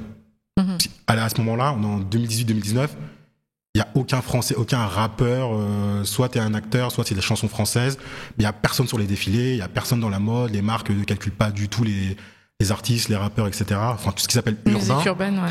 Tu vois, et du coup, à ce moment-là, moi, je fais une réflexion et j'essaie de chercher l'artiste qui correspondait le plus. Et je me souviens, j'envoie un message à Olivier, enfin, qui s'appelle Le Motif, le frère de Shai. Ouais. Et je lui dis, le compositeur. Et je lui envoie pas un message pour le Barbès Magazine. Au départ, je lui envoie un message pour une production pour une marque de fast fashion. Et je disais, écoute, ça peut être une entrée pour Shai dans la mode, c'est un truc cool et tout. Et il me dit, écoute, contacte mon autre frère. Du coup, je contacte son autre frère qui s'appelle Dimitri. Et Dimitri me dit, écoute, Ellie, j'arrive à Paris. Edem, c'est son styliste. Ouais. Du coup, j'envoie un message à Edem. Du coup, on se voit tous. Aussi, hein. Qu'on attend aussi, c'est le moment Edem. de... Edem, putain, il vous répond à vos SMS, vous? Ouais, ça va répondre. Ouais, ça va. Je l'ai réussi à l'attraper à la soirée Jean-Paul Gaultier, on a discuté, on t'attend. Mais du coup, voilà, moi, je rentre en contact avec Edem. Edem, il dit, Edem, il a vu la couverture avec Carly. Il me dit, ouais, je veux un truc pareil pour Shai. Parce que du coup, Edem, faut savoir qu'entre eux, il est devenu le styliste de Shai. Yes. Parce que Shai a fait son comeback avec son album Antidote. Et du coup, lui, il veut lancer aussi Shai dans la mode. Donc en fait, on se rend compte et on a le même... Même ambition. Ouais, voilà. Il me dit, putain, j'ai vu ton truc avec Carly. Je veux un truc simple, comme vous savez avec Carly. Viens, on fait un truc. On se voit à Paris, je crois, à l'époque, c'était les bureaux de Modzik ou je sais plus trop. Ouais. Et on discute et on y va, en fait. Et du coup, on décide de faire Shai. Je t'avoue, moi, à l'époque... Ça, c'est bien avant qu'elle soit un peu endorsed par Burberry. On va en venir, parce que ça aussi, ça a son impact. Et voilà, on décide de shooter Shai. Du coup, je l'ai fait tous venir à Fontenay-aux-Roses. Ah là là. Faut savoir aussi, c'est qu'à l'époque, moi, Shai, je t'avoue, j'écoute pas tant que ça. Là, tu parles à une grosse fan. Hein, donc c'est-à-dire que moi, quand je découvre Shai, mais dans le cadre de mon travail, c'est-à-dire que je vais faire le taf d'aller regarder ses clips, ses chansons, d'écouter ce qu'elle dit. Donc tu vois, là, c'est vrai qu'en regardant, je suis en mode putain, la meuf elle bosse et tout, il y a du truc, son clip joli et tout. Je suis en mode ah ouais, mais d'ailleurs même je comprends pas pourquoi elle est pas déjà dedans dans la mode. Ouais. C'est vrai qu'elle a un ADN très parce majeur. qu'au moment où on l'a fait, Antidote c'est sorti depuis quasiment un an. Tu vois, on est en 2019. Ok. Et du coup, je les fais tous venir à Fontenay-aux-Roses. Shai elle arrive et tu vois, j'aime bien aimer parce qu'elle est vraiment décontractée. Tu vois, moi, je pense que je l'ai vue comme jamais personne ne la verra. Enfin, tu vois, je pourrais sur les réseaux, elle est venue, je sais pas, claquette, jean, t-shirt, enfin vraiment tranquille. Après, toi, c'était à Fontenay, on était dans un lieu fermé, on était entre nous, il y avait pas de photos qui vont sortir, des trucs et tout. On a shooté, c'était sympa, ils sont rentrés. Faut savoir une chose, c'est qu'à ce moment-là, personne va habiller Shai. Ouais, c'est ça, c'est pour ça que je te demande si c'est avant ou après Burberry. Les marques ne veulent pas l'habiller. Les seules personnes qui ont accepté de prêter des vêtements, c'est Vivienne Westwood, avec qui on a toujours un énorme, vraiment, la Vivienne Westwood, que ce soit l'ancienne équipe ou la nouvelle avec Arnaud. Vraiment, on a toujours été ensemble et ils nous suivent sur quasiment tout. Sur les cas les plus compliqués comme Shai à l'époque. Franchement, big up à eux de ouf. Il y a eu aussi Barbara Bu avec qui on a beaucoup bossé. Okay. Mais je crois qu'on n'a pas eu le temps de faire le shopping parce que c'était un peu compliqué. Il y avait aussi Jean-Paul Gaultier avec Greg, mais je crois qu'il y a aussi un problème de vêtements. Et après, il y avait Edem, comme il était styliste freelance, donc il récupérait des vêtements des anciens shoots et tout, mais sans le dire aux marques, bien sûr. Mais voilà, on a fait ce shoot et les photos sont sorties. Sont très cool les photos d'ailleurs. Énorme succès, mais un succès comme moi, j'avais jamais vu. Pour ça, on a fait un truc avec Carly. Genre là, on était au-delà. Ouais, mais c'est ce qu'on dit tout le temps, c'est qu'en fait, la mode, ça parle aux modeux, mais la musique, ça parle à tout le monde. Exactement. Et là, énorme succès, incroyable. Les photos sont trop cool. Les photos sont cool, les photos tournent partout. Je me fais taguer. Très belle Shai aussi. Encore aujourd'hui, je vois des photos qui tournent que j'ai fait en 2019. Enfin, le truc cartonne comme pas possible. Tous les attachés de presse musicaux m'appellent, les labels indépendants m'appellent. Tout le monde va être dans le Barbès Magazine. Tout le monde a vu les photos. Je suis dans un autre monde. Je me dis putain, mais qu'est-ce qui se passe, tu vois? Succès de ouf. Et succès aussi niveau mode parce qu'en fait, moi, je pense ce qui s'est passé, c'est que les gens étaient en mode, ah, mais en fait, Shai, elle passe. Eh, mais en fait, elle a fait des likes. En fait, elle a fait des vues. En fait, il y a une fanbase et tout. Et je pense qu'après là, la mode, avec l'impulsion aussi d'Edem, s'est dit, ok, quelque chose à faire. Et en fait, Edem était proche de Burberry aussi, donc. Ouais, Edem était proche de Ricardo, de Ricardo Stiski à l'époque, qui était chez Burberry. Et en fait, je pense que ça a lancé quelque chose, tu vois. Tu vois, parce qu'en plus, encore aujourd'hui, c'est les photos que les gens ont retenues de Shai. Franchement, c'est vraiment, nos photos, c'est celles qu'ils ont retenues de Shai. Et derrière, je crois, elle a fait le Crash Magazine, elle a fait du numéro, elle a fait du Vogue Japon, mais je crois qu'elle a pas trop kiffé les photos. Elle a posté la photo où ils étaient plusieurs dessus. Ouais, c'est ce que j'allais dire. Moi, j'ai en tête celle où c'est pas une single, c'est une. Alors qu'elle a une Après, single. attention, c'est une cover. Hein. C'est une cover de. Ok, même si c'est pas une single, faire une cover du Japon. Elle a une single, dans ce truc, elle a une single qu'elle n'a pas postée. Elle a posté la cover avec tout le monde et elle est à côté d'icônes et de grosses stars de la mode. Souvent les gens ils postent les deux, ou ils montrent qu'ils sont dans les deux, tu vois, mais elle a pas posté. Je sais pourquoi elle a pas posté. Et pour la même raison qu'elle a pas posté le 032C, alors qu'il y a un magazine qui est 10 fois plus truc que nous, surtout encore plus à l'époque. Très pointu. Tu vois, très pointu, etc. Mais pareil, elle a pas posté. Parce que j'ai su, ça aussi un truc qui va revenir, c'est qu'en fait, moi quand je shoot Shai, je lui envoie les photos, elle me valide les photos qu'elle veut, et je poste uniquement ce qu'elle veut. Tu vois ce que je veux dire? Ce que aucun autre magazine n'a fait. Non, c'est sûr. Respectueux pour l'artiste. Et 032C, en fait, dans les échos que j'ai eu, c'est qu'en fait, ils ont juste posté les photos qu'ils voulaient. En fait. Oui, t'as pas de droit de regard. Elle se réveille un matin, et c'est ça. Tu vois, ça a été ça, mais bon, après, il s'est passé ce qui s'est passé. Mais ça a été les premiers débuts avec une artiste, ça a été avec Shai. Et c'est aussi là aussi j'ai rappelé Aurore. Je me souviens, comme j'ai un problème de communication, je me souviens, j'ai un SMS, je lui dis à Aurore, t'as toutes les infos pour samedi? Il me dit, bro, qu'est-ce qu'il y a samedi? Et moi je lui dis, mais on shoot Shai, mais tu m'as pas dit. Et là du boum boum boum et tout. Du coup j'appelle Aurore et c'est même là la première fois qu'elle a maquillé Shai en fait. Et on a découlé toute l'aventure avec Shai, dont le 032C. Ok. En fait ça a été les débuts.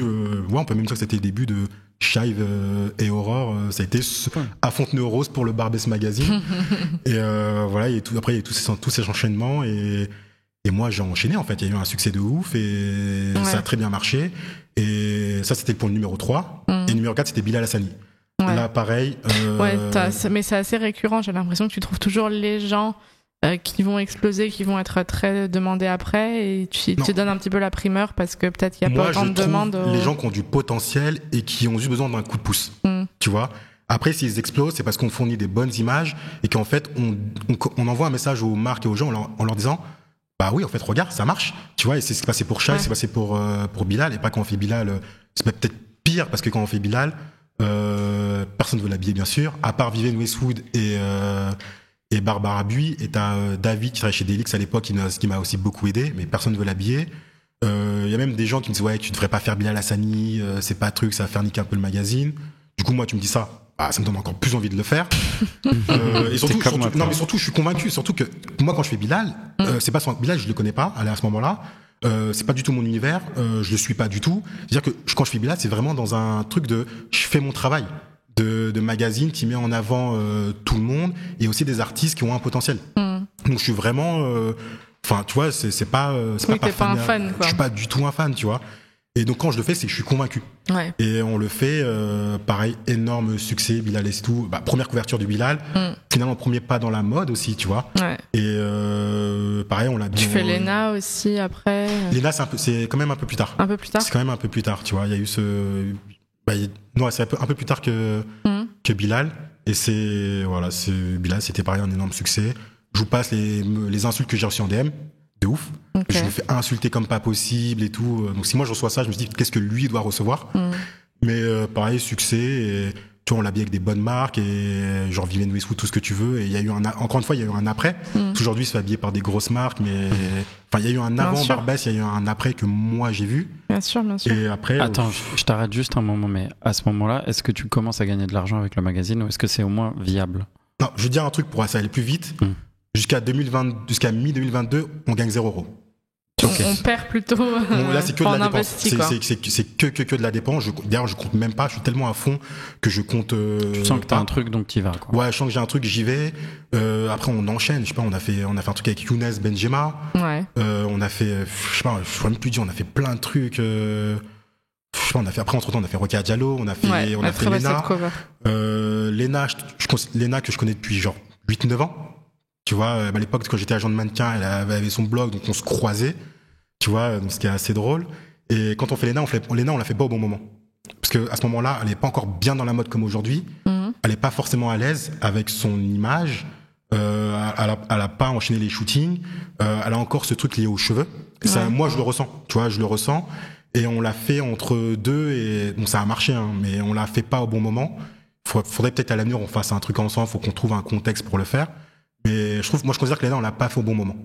Tu vois, Mais c'était cool. Mais moi, ce que je voulais te dire, c'est qu'au contraire, t'as ce truc d'hyper précurseur où tu t'identifies quand même les gens qui ensuite s'avèrent avoir des carrières qui sont assez impressionnantes. Ah ouais, Ou en tout cas qui ont une reconnaissance plus tard que toi, tu sembles pouvoir déceler assez rapidement.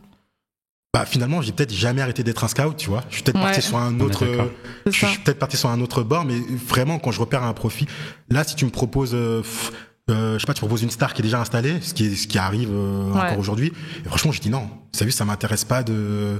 Il y en a qui ont déjà fait plein de trucs, des magazines, des trucs, etc. Malgré qu'on ait potentiellement des choses prévues en fin d'année. Ouais. Et je t'avoue, il y a des. Là, t'as quand même fait Géraldine Nakache, qui est quand même une icône du. Ouais, bah Géraldine. C'est vrai qu'on a fait Géraldine Nakache qui était pas prévu. De toute façon, c'est jamais prévu. Parce que malgré tout ce qu'on a fait à l'heure d'aujourd'hui, il faut savoir que on a une position qui, pour moi, n'est pas celle qu'on devrait avoir. C'est qu'on n'est pas encore pris au sérieux. On n'est pas encore. Je trouve qu'on est encore négligé. La foire des marques, des attachés de presse, des agents, etc. Okay. Et Géraldine Nakache, je vais donner un exemple très simple. Moi, j'envoie un message à l'agence Contact en 2021, je crois, ou 2020, pour Géraldine Nakache. D'ailleurs, je voulais tout. Je voulais Géraldine Nakache, Laila Bekti et Adèle. Je voulais les trois.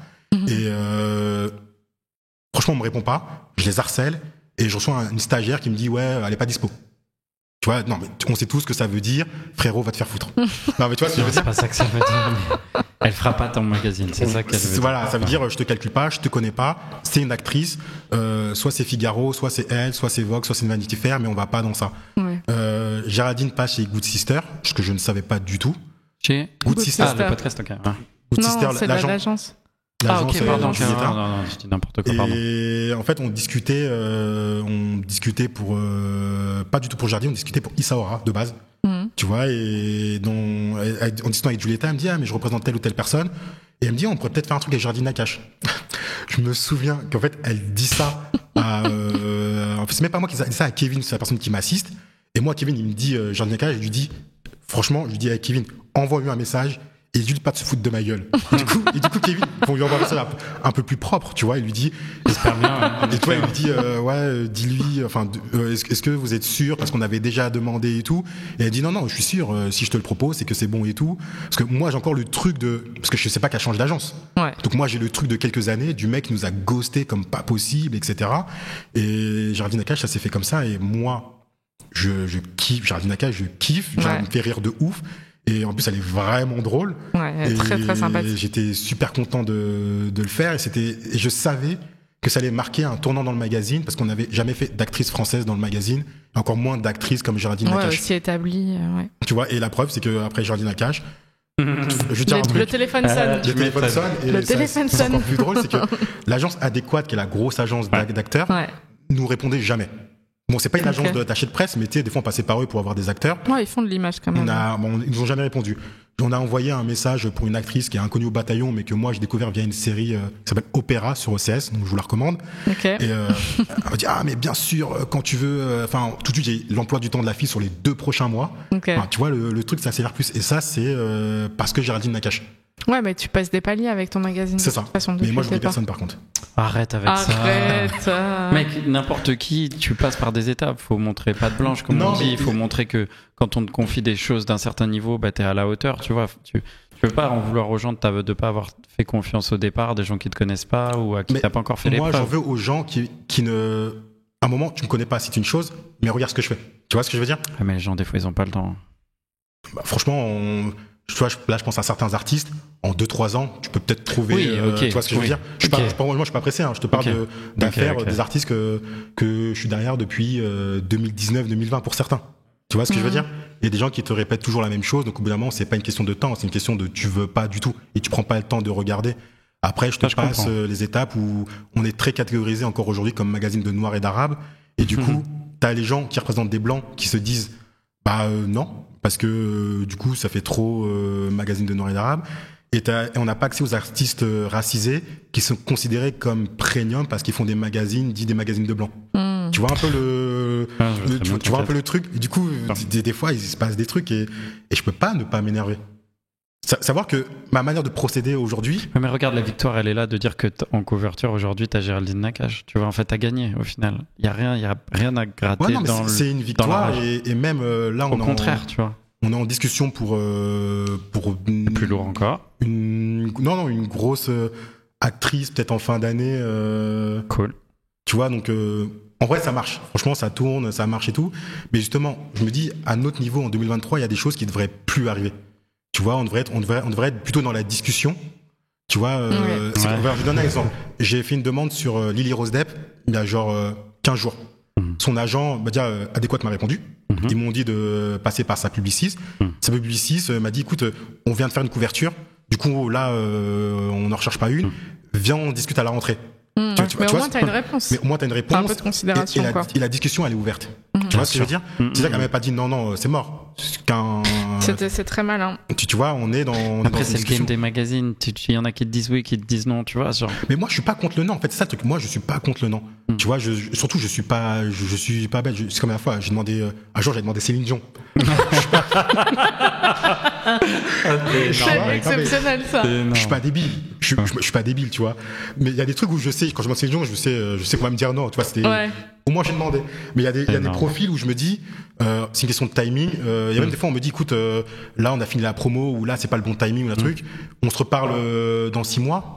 Vas-y, rendez-vous dans 6 mois, c'est carré, y a pas de souci. Moi, le magazine, il est là. Dans 6 mois, il sera encore là. Dans 1 an, il sera encore là.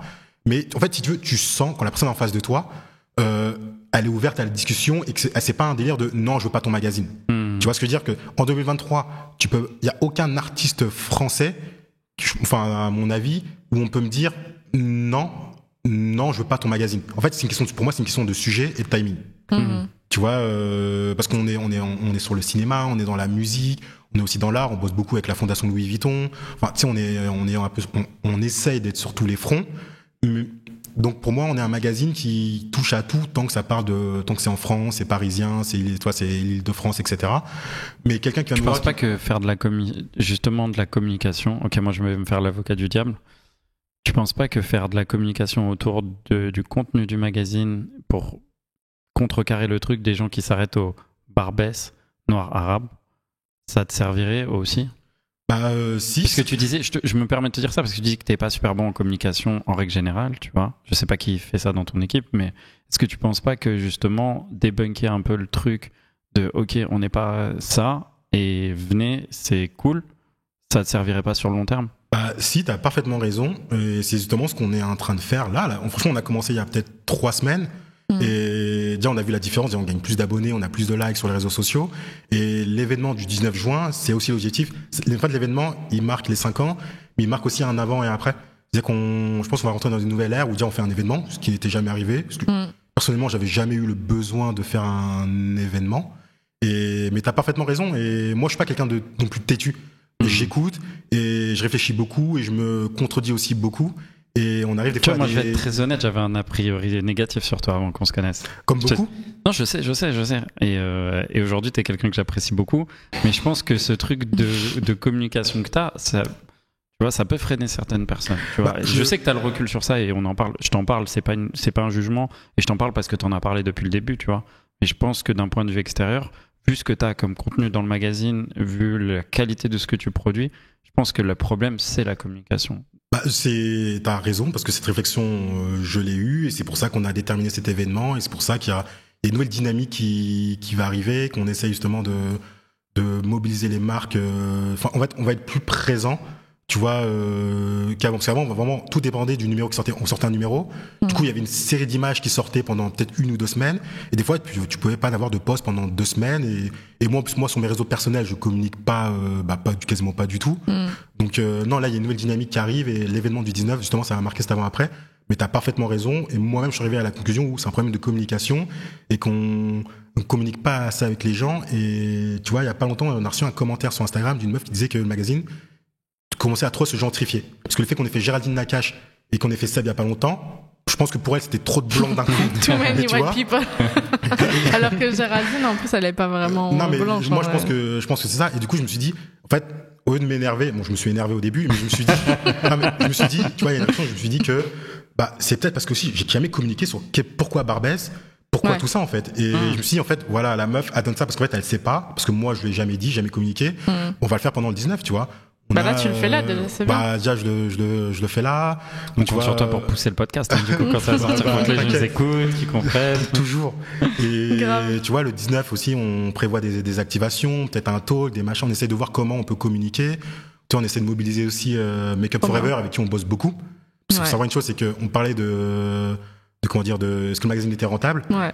Il est pas du tout, parce que les marques participent pas. Je vais être très franc avec toi, c'est que il y a ce truc où, en fait, on n'est pas inclus dans les plans médias des marques. On est devenu le magazine cool avec qui bosser. Mais quand on parle de budget, on n'est pas inclus là-dedans. Tu vois, il y a des marques avec qui on bosse depuis 4-5 ans, peut-être le début du magazine, qui ont des budgets, parce qu'il y a des marques qui n'ont pas de budget. Mais il y a des marques qui ont des activations médias durant l'année, dans lesquelles on n'est pas inclus. Tu vois, je sais pas, je pense à Ralph Lauren, par exemple. Ça fait 4 ans qu'on bosse ensemble. Ils nous ont jamais rien proposé.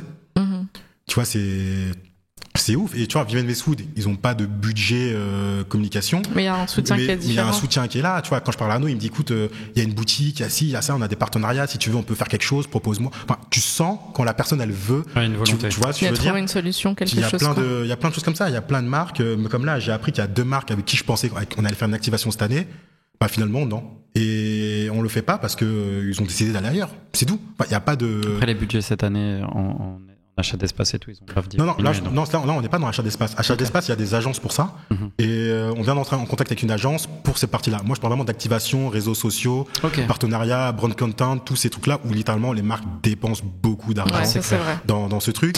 De toute façon, on est un peu dans les mêmes réflexions. Là, c'est un truc auquel nous, on est en train de s'ouvrir et on se rend compte que faut y aller à la force du poignet, quoi. Faut vraiment défendre son business. Faut défendre, et des fois, tu peux juste rien faire, tu vois. Là, je parle avec une marque avec qui on bosse beaucoup, avec qui on a fait, pas malgré nous, mais tu vois, on a fait un gros, franchement, on les a mis en avant de ouf.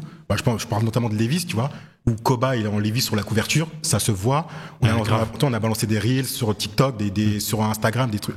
Franchement, le truc a cartonné, mais comme pas possible. Ouais, moi, ça a été la révélation, cette couverture. J'ai redécouvert Koba. On sait ce qu'elle veut dire par redécouvert. Non, mais t'inquiète, t'es pas la seule. Encore aujourd'hui, on me parle de Koba. Elle est très belle, cette cover. Tu vois, et je me dis, putain, franchement, avec ce qu'on a fait, je me dis, c'est sûr, Levi's, ils vont nous appeler cette année. Je me dis, c'est sûr, là, on a fait une dinguerie. Mais moi, j'étais. Alors qu'ils font plein d'activations. Ils font ça toute l'année. Et j'ai appris, mais genre, il y a pas longtemps, que finalement, on n'est pas. Il m'a expliqué leur processus. Il m'a expliqué leur processus. Il est littéralement en train de me dire qu'on n'était pas juste dans le plan média de la prochaine saison, quoi. Sachant qu'ils font, c'est 6 mois. C'est-à-dire que certaines marques font leur plan média 1 an à l'avance. C'est-à-dire que début de l'année. Donc tout cela, c'est-à-dire que c'est des gens qui n'ont vraiment pas pensé à nous. Et il y en a qui font 6 mois. Et je me rends compte qu'il y en a plein qui ont juste pas pensé à nous. Et du coup, j'ai jamais la réponse de pourquoi. Parce que sans le savoir, moi, tu peux me dire non, il n'y a pas de souci. Mais j'aime bien que tu me dises pourquoi. Parce que au-delà de justifier, c'est juste, moi, ça m'aide. Tu vois, c'est ce que j'ai dit à Romain de chez Lévy. Je lui dis, s'il te plaît, explique-moi comment vous fonctionnez. Comme ça, en 2024, je serai mieux préparé, en fait, tu vois. Mais je suis pas dans cette dynamique de donne-moi ton argent, parce qu'on reste dans le domaine du privé. Franchement, chacun bosse avec qui il veut. Mais moi, j'aime bien qu'on me dise, parce que ça m'aide, tu vois, parce que je viens pas de la presse. J'apprends tout sur le tas, la finalité. Et j'ai besoin de savoir pourquoi tu me dis non, parce que souvent, il y a des vraies raisons. Tu vois, là, souvent, la raison, c'est que, je sais pas, peut-être par rapport au sujet qu'ils vont lancer, on n'est pas le média qui correspond. J'ai un doute dessus, mais voilà, c'est un début d'explication. Voilà, c'est un début d'explication, et moi, je sais que maintenant, vous fonctionnez comme ci, comme ça, et puis voilà, à l'avenir, je le saurai. Et hier, j'étais chez Jacquemus, et pareil, tu vois, on a discuté, Jacquemus, mais aussi on a un peu discuté aussi médias, et je ne savais pas qu'il y avait des agences dont leur table c'était de représenter des magazines, et du coup, c'est eux qui s'occupaient des placements, des achats de médias. C'est un truc que j'ai appris, littéralement hier, avec, du coup, merci Nabila. Et enfin, tu vois, c'est des choses que j'apprends sur le tas. Les plans médias, je connaissais pas, moi. Oui, il faut avoir fait de l'agence, faut avoir fait du marketing. Les gens avec qui on bosse, il y a personne qui me disait ça. Moi, personne m'a jamais rien dit. Tu vois, et bon, à la finalité, j'ai coupé le lien avec 80% des gens avec qui on bosse, parce que je considère que quitte à bosser quitte à pas gagner d'argent, je préfère garder un petit cercle de marques qui vont revenir souvent, et puis voilà, que commencer à bosser avec tout Paris, tu vois, en plus certains ils t'appellent, j'ai cette nouvelle marque, est-ce que tu penses que des fois tu pousses des marques et tout, tu vois, parles d'agences de presse là. Ouais, de bureaux de presse qui ont des marques, parce que tout le monde ne représente pas ce qu'il y a Paris ou des grosses marques, donc certains ont des marques qui viennent plus émergentes, ou de pays, et ils sont payés pour ça, donc ils ont besoin de publication. Et quand on a besoin de publication, on appelle qui? On appelle le Barbès, parce qu'ils sont cool, et parce que on sait qu'on n'a pas besoin de payer. j'ai décidé vraiment de couper court avec plein de bureaux avec qui on discute plus du tout, avec qui il y a plus d'échanges, on répond plus à leurs emails, on se déplace plus à leurs événements. Tu vois que tu réponds pas aux emails toi non plus. Ah non mais là c'est visé. Là c'est visé. Là c'est la high. J'en même te dire, on les a prévenus. C'est-à-dire que vraiment, genre moi-même, je leur dis écoute, j'ai décidé de prendre une autre direction. On se reparle en 2024. Je vois ce que je leur ai dit. Ils ont été prévenus pour ceux avec qui on échangeait souvent. Et je sais pas après s'ils l'ont bien pris ou mal pris, mais on leur a dit et puis on continue notre chemin et puis on se rend rendez-vous en 2024. Mais là, on sera beaucoup plus armé. On aura beaucoup plus d'abonnés, on sera beaucoup plus, tu vois. Combatif. Et là, je pense qu'on sera à armes égales. Ok. C'est cool. Non, c'est intéressant comme réflexion. Ouais. Est-ce que tu penses lancer le digital ou pas? C'est des discussions qu'on a déjà eues en off, mais j'insiste avec ça, moi. On va ouvrir le site. En vrai, il y a un site. Bah oui. Moi, je le vois. Personne ne le voit. Mais il y a un site et je pense qu'on va le rouvrir à la fin de l'année parce que pour avoir un site, faut avoir des équipes de ouf en fait. Faut poster tous les jours, faut des machins, faut avoir de la maintenance, faut avoir des trucs et tout. Donc finalement, ça prend beaucoup plus de temps et d'argent. Et on a commencé à développer le Instagram. Genre, on fait des news sur Insta, on fait des posts et des trucs beaucoup plus, interactifs avec les gens. Ouais. Tu veux engager plus. Bah, ça marche. Franchement, en 1 mois et demi, on a gagné 3000 abonnés. Ouais, c'est cool. C'est un truc de ouf, tu vois. On a genre plus de 100 000 passages sur le compte Instagram par mois. Franchement, j'ai vu la différence. Pourtant, j'étais pas pour. Mais tu vois, Dieu merci, je me suis pas écouté. Non, il y a des logiques qui sont. Et ça, franchement, ça fonctionne de ouf. Donc, on développe le digital. Et nos chiffres ne seront encore plus gros quand on reviendra en 2024. Bah, rendez-vous en 2024, du coup, c'est ça le message? Bah, c'est rendez-vous en 2024 et soyez préparés parce que. On rigole pas. On va parler business. Franchement, on va parler business à fond. Et surtout, tu sais, avec le temps, quand tu sors, des fois, je rencontre des gens de d'autres magazines. Et franchement, quand ils me parlent, je me dis, putain, mais moi, je suis là, des fois, je demande des budgets à 2000 € à des marques, on me dit non. Et j'apprends que ces mêmes marques, à la 80 000, 100 000 € engagés dans tel magazine pour genre un truc et tout. Enfin, moi, j'étais en train de déjeuner l'autre jour et il y avait un mec qui a un podcast, genre, truc tech balourd là, tu vois, genre développement, enfin vraiment un truc. Et il y en a que j'écoute que je trouve chambé. Lui, je le connaissais pas, donc ça doit être vraiment. Il racontait comment il était allé prendre de l'oseille à Société Générale, Maïf et trucs. Et il parlait de ses écoutes et il fait moins d'écoutes que nous. Et genre il disait ah ouais, lui je lui ai pris 20 000, lui j'ai pris 30 000, tout ça. Ouais, bah voilà. Et toi t'es là, tu dis. T'as vu le sentiment que t'as quand tu découvres ce genre de truc? Ouais. Non, mais nous on sait. Tu vois, bah moi je le découvre, tu vois, des marques. Et du coup ça te pose plein de questions, tu vois. Il y a plein de questions qui viennent, notamment des comment les marques dépensent leur argent. Quelle est la clé magique? Et la clé magique, c'est en fait, faut être là aussi. Il y a beaucoup de politique, hein, après, si on se dit les choses. Ouais, non, il y a beaucoup de copinage, il y a beaucoup de timing aussi. Tu vois, c'est comme, j'apprends qu'il y a beaucoup de marques, leur budget est déterminé début d'année, fin de l'année prochaine ou début d'année. C'est-à-dire que moi, quand j'arrive, je suis en retard en fait. C'est-à-dire que l'argent est déjà dépensé. Il est déjà dépensé, il est déjà inclus dans les trucs. Ou alors tu vas pouvoir réussir à gratter des petites sommes à droite à gauche parce qu'il y a toujours des petits fonds de tiroir qui restent de côté. Tu vois. Mais pour être intégré dans un plan média, il faut arriver à la préparation. Quoi. C'est ça. Et ça, vraiment, je me dis, putain, mais il y a vraiment personne qui me l'a dit. Putain, on bosse avec tous ces gens-là. Et il y a personne qui m'a dit, Ellie, si tu veux qu'on te considère dans nos budgets pour l'année prochaine, envoie-nous ton plan média, tes machins, fin de l'année précédente, quoi. Je me dis, putain, quand même, les gars, ça fait 5 ans qu'on est là, dites-le nous, tu vois. Mais c'est juste je pense qu'il y a pas de volonté, enfin, il y a pas de, enfin, tu vois, chacun fait son truc. Chacun fait son truc. Tu vois, chacun fait son truc et ils sont pas à dire, ouais, putain, je pense au Barbès Magazine. Pareil qu'il y a des gens qui le font. Sur le terrain, faut avoir les mains prêts à attraper l'argent, c'est beaucoup de choses. Mais c'est vraiment ça, tu vois. C'est ça, en fait. Quand c'est pas tes potes, ils penseront pas à toi. C'est tout. Ouais, et moi, ça, je le prends pas mal. J'ai juste aimé le savoir plus tôt. Ça m'aurait donné une idée de comment bosser avec les gens. Mais je le prends pas mal parce que je me dis, putain, on est dans le domaine du privé, ça fait partie du jeu. Un jeu auquel j'ai accepté de jouer. Et j'ai aucun souci avec ça. C'est juste les trucs qu'on me dit pas que je déteste. Tu vois, dis-moi non, c'est non. Mais le truc de mais machin, du truc de je sais pas, les blabla, mais finalement on te dit rien du tout. Je suis pas fan. Il y a des choses qui se disent et il y a des marques avec qui on bosse et qui sont complètement transparents. Genre Chanel, c'est transparent de ouf. Toi, il y a aucun. C'est compliqué de bosser avec eux, mais quand tu commences à bosser avec eux, t'es là quoi. Après, avec le temps. Oui, les relations se construisent aussi, c'est normal, tu vois. Ils prennent vraiment le temps. Et ouais, ils prennent le temps de ouf. Et... Ils te laissent là, ils voient comment tu te comportes. Ouais, mais tu vois, c'est très intelligent. Par contre, tu crées des relations sur le long terme avec tes partenaires ou les gens amis de la marque. C'est vraiment ça, tu vois. C'est aussi dit, il y a plein de marques comme ça qui dépendent. C'est comme genre Prada, tu vois. Céline, qui est la directrice presse de Prada en France. Elle était transparente, elle m'a dit déjà ici on est le bureau français, c'est pas le siège. C'est pas moi qui prends la décision. Je prends pas de décision, donc moi je peux que prendre ce que tu me donnes, je le propose au siège, il me le valide ou pas. Bien sûr. Il y a ci, il y a ça. C'est acté, c'est dit, je le sais, il y a pas de souci, merci et fin de l'histoire. Et tu vois, je trouve pas ça compliqué à faire. Non, mais la transparence, c'est pas quelque chose qui est forcément inhérent à cette industrie. C'est un peu la raison du podcast aussi, tu vois. On vient asseoir les gens pour donner un petit peu les clés, les dessous, les astuces, ce que t'as très bien fait d'ailleurs tout le long de l'épisode. Mais c'est vrai que si tu te demandes pas et si t'as pas la persévérance et la curiosité de t'accrocher et de dire ok, mais pourquoi, on va pas forcément te servir la réponse sur un plateau. Ah non, mais persévérance, c'est vraiment le terme. Parce que le nombre de numéros qu'on a annulés. Ah non, mais après, parce que je me le permets, parce qu'il n'y a pas de marque en jeu, etc. Mais il y a des numéros entiers qu'on a annulés, il y a des trucs il y a plein de choses parce que moi, franchement, quand un truc me saoule, qu'il est pas comme je devais être, je dis, écoute, on le tège, en fait. Genre, un jour, on le vire, on le fait pas. Je trouve qu'il y a des choses qu'on fait qui sont, tout ce qu'on fait, je trouve que c'est bien, tu vois. Je me souviens, en novembre dernier, on a sorti un numéro sur les communautés sud-asiatiques à Paris, en France. Ouais. Sur tout ce qui est indien et sri-lankais. Numéro incroyable. Tu vois, le numéro, il est juste incroyable. Moi-même, j'ai découvert des choses.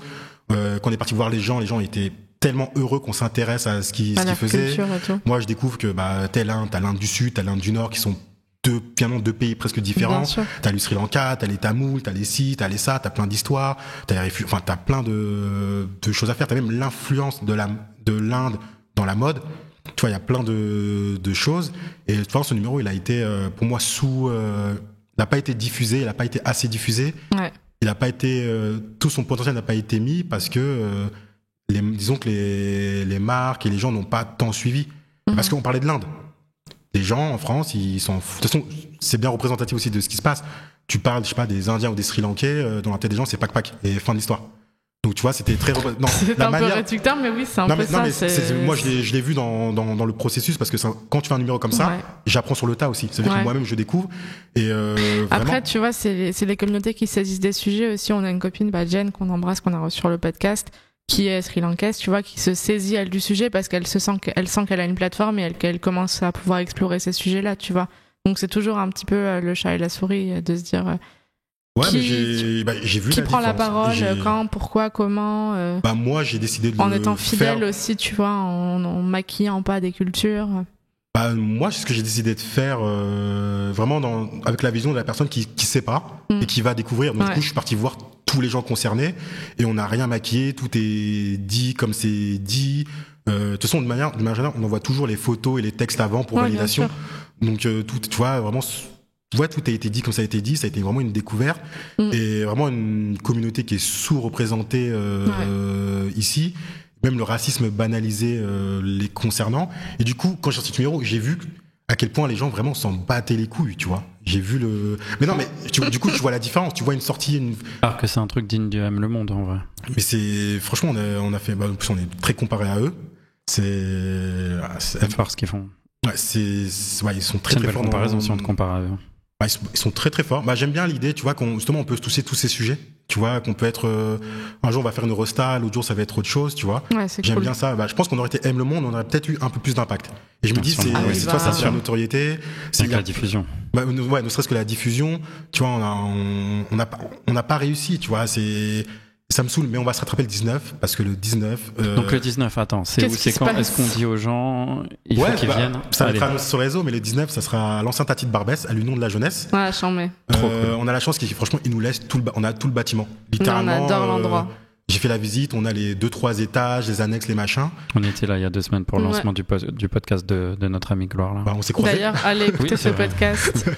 On s'y est croisés. Ça s'appelle Backstory sur Spotify. Ouais, du coup, j'ai regardé le premier épisode. Vraiment, allez-y. J'ai regardé sur le DCH, moi j'ai kiffé. Très fort. Moi j'ai pas encore vu sur la DCH. Ouais. Meryl. D'ailleurs, je fais encore un appel de phare. Gloire, on t'attend sur le podcast aussi. Incroyable. Mais du coup, voilà, on sera à l'ancien Tati de Barbès avec une exposition rétrospective photo, donc sur les 5 ans. Tu vois, avec photos, beaucoup Polaroid, parce qu'il y a tout ce que les gens ont vu, il y a tout ce que les gens aussi n'ont pas vu. Il y a aussi une exposition mode, donc j'ai vraiment sollicité plein de marques et je suis très content parce que t'as Jean-Paul Gaultier qui vont nous envoyer des vêtements, on discute aussi avec Margiela, avec Loewe, avec plein de marques. Trop en fait, on va faire l'équivalent de ce que font les musées de mode, en fait. Donc, et l'idée, en fait, c'est de faire une rétrospective du magazine sur les 5 ans, à travers les différents sujets qu'on a traités, à travers les marques aussi à qui on travaille. Tu vois, et il y a bon, je spoil un peu, mais il y a une room, enfin une pièce du bâtiment qu'on va entièrement dédiée justement à l'Inde et au Sri Lanka, et pour montrer l'impact de ces cultures dans la mode. Tu vois, on a retrouvé des archives Jean-Paul Gaultier couture avec des saris, etc.